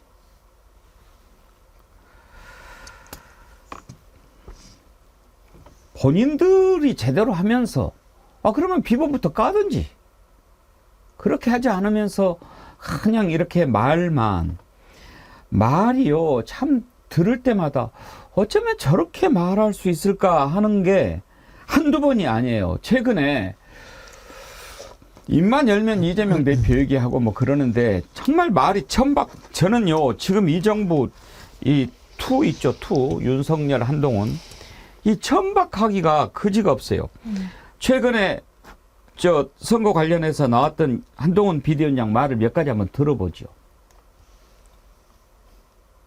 자기 당권을 이용해서 잠재적 경쟁자인 임종석을 무리하게 찍어내고 있고요. 이재명 대표가 하고 있는 민주당이 하고 있는 건 쇄신입니까? 그렇게 보십니까? 그건 이재명 개인을 위한 숙청이잖아요. 아니 뭔 위원장이 이렇게 많아요? 실제로는 자기 혼자 탁탁 찍어가지고 쳐내고 박아놓고 있으면서 이재명 대표 혼자 다 하고 있는 공천에서 이렇게 위원장 감투가 많으면 좀 덜 창피합니까? 단수 공천 받으면 친명이고 경선이면 비명이다 하면서 자기들끼리 희덕거리고 웃더라고요. 그게 저는 민주당의 현주소를 민주당이 이번 공천과 선거를 통해서 나올 수 있는 결과물이 뭔지를 보여준다고 생각해요. 나머지는 다 찍어나겠다는 얘기죠. 그렇게 희덕거리고 같이 아첨할 수 있는 사람 말고는. 저는 공당이 이렇게 가는 것은 민주주의 위기를 가져온다고 생각합니다. 거기 이재명 대표에게 지금 찍혀나가고 있는 사람들은 민주당에서는 민주당 사람으로 안 치겠다는 거잖아요. 그러면 순도 100%의 이재명 당을 만들겠다는 겁니다. 뭐 조국 신당에서 조국이라는 이름을 넣겠다고 고집한다면서요. 그런 얘기를 제가 봤는데요. 민주당도 이제 이름 바꿔야 한다고 생각합니다. 저게 무슨 민주당입니까? 그냥 이재명 대표 이름 넣어서 재명당 이렇게 바꿔야 한다고 생각해요. 제 말이 과합니까? 그렇지 않죠. 지금 돌아가는 상황을 보십시오. 저는 진지하게 말씀드리는 겁니다. 저는 얘기하지 않겠습니다. 세 분 의견 들어보지요. 장윤배 변호사님. 제가 되게 즐겁게 읽은 만화책이 있어요. 그러니까 시사 만평인데요. 박순찬 화백이 그린 거예요. 장도리. 네, 네. 장도리. 근데 도리도리라고 해서 이제 또 편찬도 됐고 또 그 후에 최근에도 용산대형이라는 책을 사서 봤는데 거기에 한동훈 장관을 어떤 캐리커처로 그렸는지를 보시면 정말 그 캐리커처만 봐도요. 너무 이제 신경을 자극하는 거예요. 너무 얄미워서요. 저는 국민들이 그렇게 보고 계실 거라고 생각해요. 보수 언론에서도요. 본인의 신뢰 자산을 갉아먹는 언어를 쓰고 있다는 취지로 평가를 했던데 이게 다 본인한테 가서 돌아갈 겁니다. 본인이 그랬죠. 조국 씨 하고 아무개 씨. 지금도 그냥 반말조로 얘기하잖아요. 신장식 변호사가 출사표 던졌죠. 조국 신당에서 하겠다고요. 그러면서 이렇게 이야기하더라고요. 한동훈 씨 저랑 토론 한번 붙읍시다. 한동훈 씨라고 해도 본인 할 말 없을 거예요. 왜? 자기가 그랬잖아요. 그러다 과거에 얼마나 또 우스꽝스러운 모습을 보였습니까? 아주 일개 장관에 불과한 추미애 장관이라고 얘기했다가 본인이 막 국회 나와서는 제가 일국의 어떤 장관입니다. 국무위원. 예, 용산대형 이 만화책 맞아요. 아, 용산대형. 요 캐릭터입니다. 여기 좀 해서 보면요. 한동훈 장관을 저렇게 한동훈이 어디 있어요? 저 우측 상단에 있습니다. 목도리 하고 있는 사람 같은. 예. 근데 손도 이렇게 좀 좀 약간 발빠르게 또 준비를 비호감으로. 하셨네. 우리 PD 최고. 예, 완전 예. 최고신데 저는 이게 궁극적으로 저는 정치사에서 다시는 등장하면 안 될 캐릭터라고 생각합니다. 인생의 결핍과 실패가 없는 자의 아주 옹졸함을 보여주고 있다는 생각이 들고요. 한동훈 장관 역사에서 어떤 평가 받을까요? 우리 한국의 대한민국 정치사에 주춧돌을 올렸다고 판단받을까요? 이 어떤 돌을 뺐다고 평가를 받을까요? 저 후자일 거라고 생각합니다. 지금도 그 평가는 내려지고 있는 과정이고요. 타당의 공천에 대해서 비판할 수 있죠. 그런데 희롱하고 조롱하면 안 되는 겁니다. 김성환 평론가 어떻게 들으셨어요? 전 얘기하기가 싫어요. 저거 보면서 전 정말 더 충격받고 있는데요. 그러니까 그래서 사실 저런 영상을 잘 안 보려고 노력하는데 세상을 반쪽만 보는 사람 같다는 생각이 들고요. 저렇게 하면은 많은 사람들이 자기한테 환호를 보낼 거라고 생각하는 것 같아요. 또 그런 환호를 자꾸 받는 거에 취해 있는 것 같고요. 아까도 제가 국민의힘이 이런 식으로 공천하거나 이른바 김건희 여사 관련된 특검법이나 이렇게 지금 해버리는 게 나중에 가서 한동훈 위원장한테 결코 도움 안 될 거다. 엄청난 부담으로 돌아올 거라고 얘기했잖아요. 한 위원장이 이런 식으로 발언하는 거야 나중에 가서 정말 후회하게 될 일로 돌아올 거라고 저는 생각해요.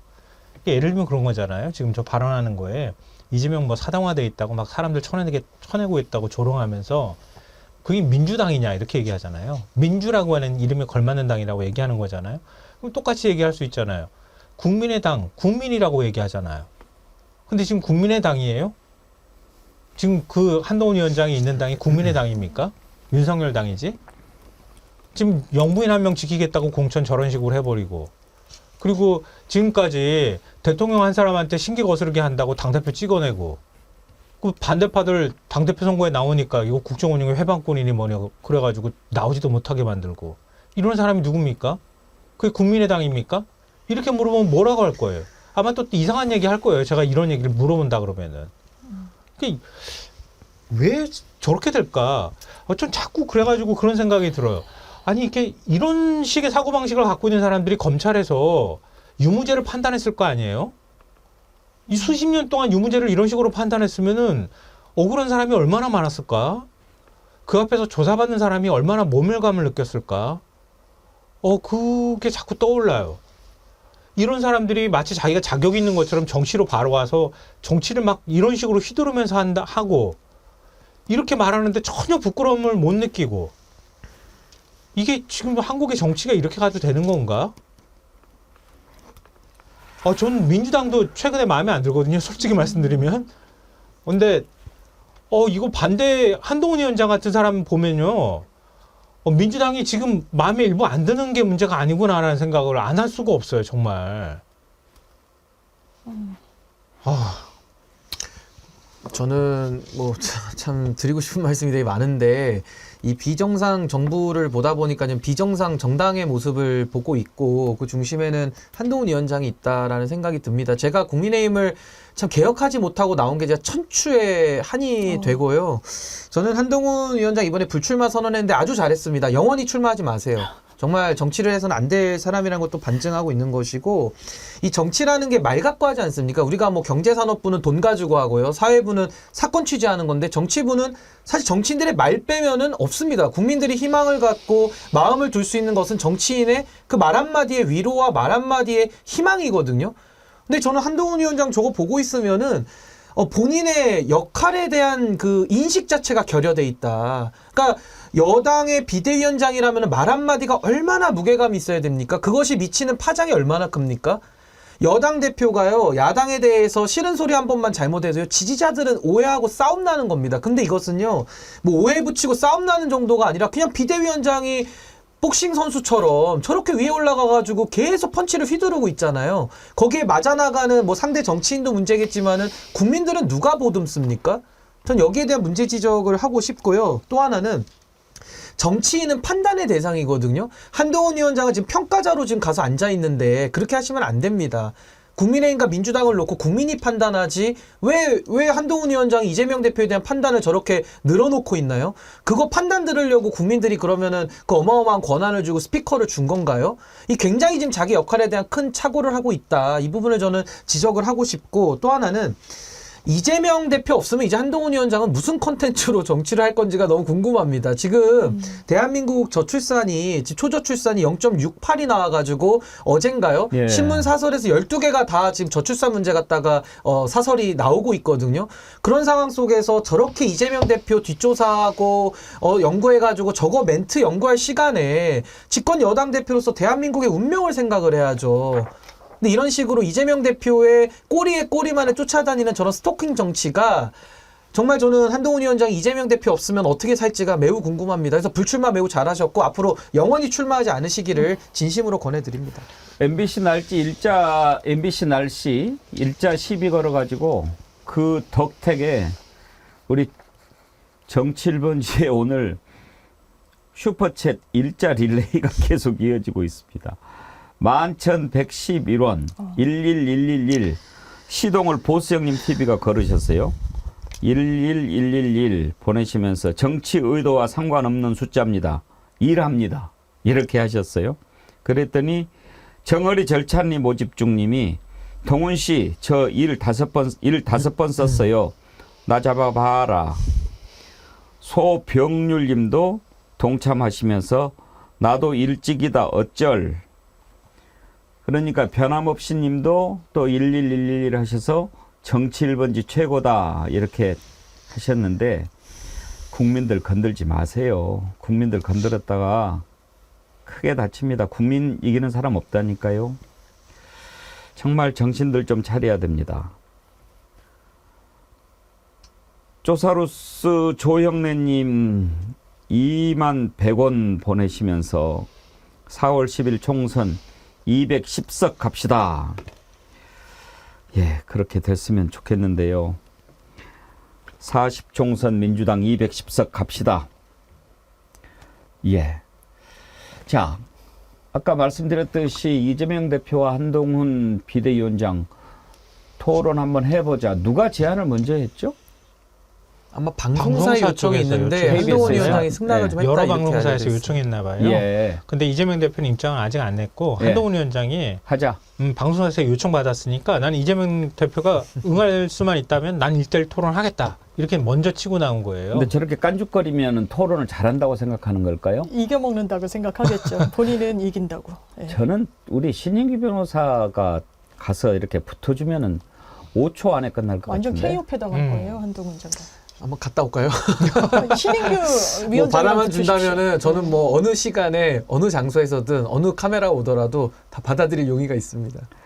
본인은 말을 잘한다고 생각하는 것 같아요. 네, 그럼요. 네, 완전히 네. 그렇게 생각하는 것 같아요. 뭐에 취해 있는 것 같아요. 제가 볼 때 네. 뭐에 뭐 인기에 취했든 뭐에 취했든 간에 뭐 술은 안 하시니까 이제 술은 아니지만은 인기에 취해 있는 거는 확실해 보입니다. 제가 볼 때는. 제가 언젠가 말씀드렸는데 저거 말 잘하는 거 아니라니까요.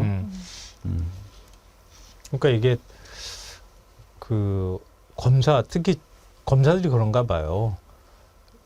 누군가를 내가 무너뜨려야 된다고 생각하면 수단과 방법을 가리지 않고 그걸 하면 거기에 대한 성과가 나한테 그걸 하여튼 꺾으면은 내가 이기는 거라고 착각을 하는가 봐요. 그래서 그게 우리 컴퓨터 프로그램 같이 입력되어 있는 것 같아요. 0하고 1밖에 없는 프로그램처럼 딱 입력되면 결과값이 딱 나와야 되는 이게 머릿속에 딱 있어서 그러니까 정치도 딱 그렇다고 생각하는 것 같아요. 민주당을 딱 집어넣으면은 그냥 무조건 꺾어야 된다고 하는 사고방식밖에 없는 것 같아요. 그 다른 사람한테 어떻게 보이는지는 별로 중요하지 않은 것 그 같아요. 유명한 말이 있지 않습니까? 전투에서 이기고 전쟁에서 진다고 하는 게 아마 저는 한동훈 위원장 딱 맞는 표현 같고요. 제가 뭐 가보진 않았습니다만은 한동훈 위원장 사무실을 제가 상상해 본다 그러면은 예. 그 모니터 창에 막 나무위키가 여러 개가 띄어 있을 것 같아요. 다른 사람들 뒷조사 좀 이렇게 여담 뭐 이런 거 논란 조사하고 외우면서 그거 앞에 기자들 앞에 나와가지고 그거 떠들면서 굉장히 그 신나하는 모습을 많이 볼 수 있거든요. 저는 한동훈 위원장이 이거 하나 꼭 기억하시면 좋겠는 게 저는 저출산 기사만 나와도 제 심장이 덜컥 가라앉거든요. 앞으로 살아갈 미래 세대들을 생각하면은 정말 가슴이 무너져 내릴 때가 많습니다. 근데 그것을 지금 권한을 갖고 있는 저런 사람들이 말싸움에 저렇게 유치한 싸움에 이겨가지고 기뻐한다면은 정말 대한민국 미래가 암담해지는 겁니다. 토론 한번 해봤으면 좋겠는데요. 그러면은 좀 본전이 미천이 드러나지 않을까 싶은데요. 오늘 3월 1일 3.1절 휴일날이고 연휴 시작인데도 이렇게 많은 분이 함께 해주셔서 감사드립니다. 이에 오늘 댓글은 두 분 선정해서 리멤버 디퓨저 보내드리도록 하겠습니다. 현양수님께서 아까 의사 정원 확대와 관련해서 의사 정원 확대는 맞습니다. 그러나 의료 수가와 의대 환경들을 검토해서 차근차근 합리적 개선이 필요합니다. 검사 독재 정권은 총선용으로 수용 불가안을 내어 밀어붙이는 나쁜 집단입니다. 그렇게 비판해 주셨고요.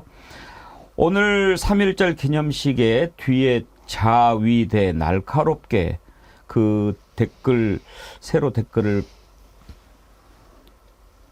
찾아내주신 쪼양님께 보내드리도록 하겠습니다. 이 리멤버 디퓨저 제가 다시 한번 여러분께 강력하게 추천합니다. 맨 위에는 정어리라고 지난번에 머플러 했을 때 제 글씨를 그대로 또 써주셨군요. 기억하자 이채 양명주, 이태원 참사, 고 최수근 상병, 양평 고속도로, 명품백 수수, 주가 조작 의혹. 총선 때까지 우리 한번 꼭 기억하도록 합시다. 이채 양명주, 제가 오늘 방송할 때 앞에다 이렇게 놓고 진행을 했는데 향기가 참 좋고요. 좀 희석해서 쓰셔도 될 거예요. 워낙 그 좋은 애기니까요. 근데 지금 향기 괜찮죠, 장유미 변호사님? 네, 은은하고 예. 이게 거실이나 아니면 방에 두셔도 되게 기분이 업될 것 같은 향입니다. 김성환 평론가 네, 서재에다 두면 좋을 것 같아요. 네, 저 라벤더 향 좋아해요. 딱 라벤더 향이네요. 그러니까 네, 라벤더가 되게 향이 좋아요. 사실 이거 신인규 위원장한테는 2개 줘야 돼요. 아유. 이채 양명주 저작권자. 아 정말 근데 국민들의 마음이 정말 좀 어떠실까 생각하면은 참 많이 힘든데요. 그래도 이 향이 너무 좋아서 또 향 맡고 하시면은 또 이렇게 기분도 굉장히 좀 새로워지는 것 같습니다. 어떤 방식으로 이채 양명주를 기억하도록 할까 이렇게 정어리몰에서 고민을 많이 했다고 해요. 그런데 그래도 항상 가까이 두고 또 무엇보다도 후각이 가장 오랫동안 기억에 남는다고 하니까 이렇게 만든 것 같습니다. 기억하자 이채 양명주. 아까 목포 어매님 10개 주문하셨다고 그랬는데요. 각자 하나씩 꼭 반드시 주문해 주시고 선물하기 기능을 통해서 정어리몰 정어리 TV 구독 권유하실 때도 이 디퓨저 선물하시면서 하시면 또 좋겠다. 그런 생각도 드네요. 배송비까지 포함해서 9,900원이라고 하니까 큰 부담은 없으실 것 같습니다. 여러분 많이 동참해 주십시오. 끝으로 광고 한 말씀 더 드리겠습니다. 정어리 특파원 어제까지 모집 마감했는데요. 모두 11분이 신청해 주셨습니다. 어제는 경남 진주 중년 정어리라고 하는 분이 서부 경남 지역 특파원을 맡겠다고 하셨고, 캐나다 밴쿠버에 사시는 브루스 님도 캐나다 소식 전하겠다 이렇게 해주셨는데 감사드립니다. 하지만 더 많은 특파원들이 계시면 좋겠습니다. 정당 공천이 다음 주에 대충 다 끝나니까요. 본격적인 총선전에 들어갈 때부터 특파원들 연결해서 소식을 들으려고 하니까 일주일 더 연장하도록 하겠습니다. 다음 주 목요일 3월 7일까지 접수를 받도록 하겠습니다. 부담 갖지 마시고 이메일로 보내주셔도 좋고요. 우리 홈페이지 커뮤니티란에 보시면 그 떠 있습니다. 거기에 나는 어디 사는 누군데 이번에 한번 해보고 싶다. 그러면 전화 연결하셔도 좋고요. 또 영상통화 하셔도 좋고 글로 하셔도 좋고 그냥 내가 있는 지역의 민심은 이렇다. 그리고 이제 저희가 특집 방송을 하게 될지 어떨지는 모르겠습니다만 뭐 출구조사 성격의 뭐 그런 여론조사도 해볼 수도 있을 것 같고요. 한번 고민해 보겠습니다. 많은 응모 기대하겠습니다. 예, 오늘 휴일절이고 날씨도 좀 쌀쌀했는데 이렇게 많이 함께해 주신 분들께 진심으로 감사드리고요. 장윤미 변호사님, 김성환 평론가님, 신인기 위원장님 세 분 수고하셨습니다. 감사합니다. 고맙습니다. 네. 여러분 건강한 주말 보내시고요. 다음 주 월요일 오전 11시에 다시 찾아뵙도록 하겠습니다. 감사합니다.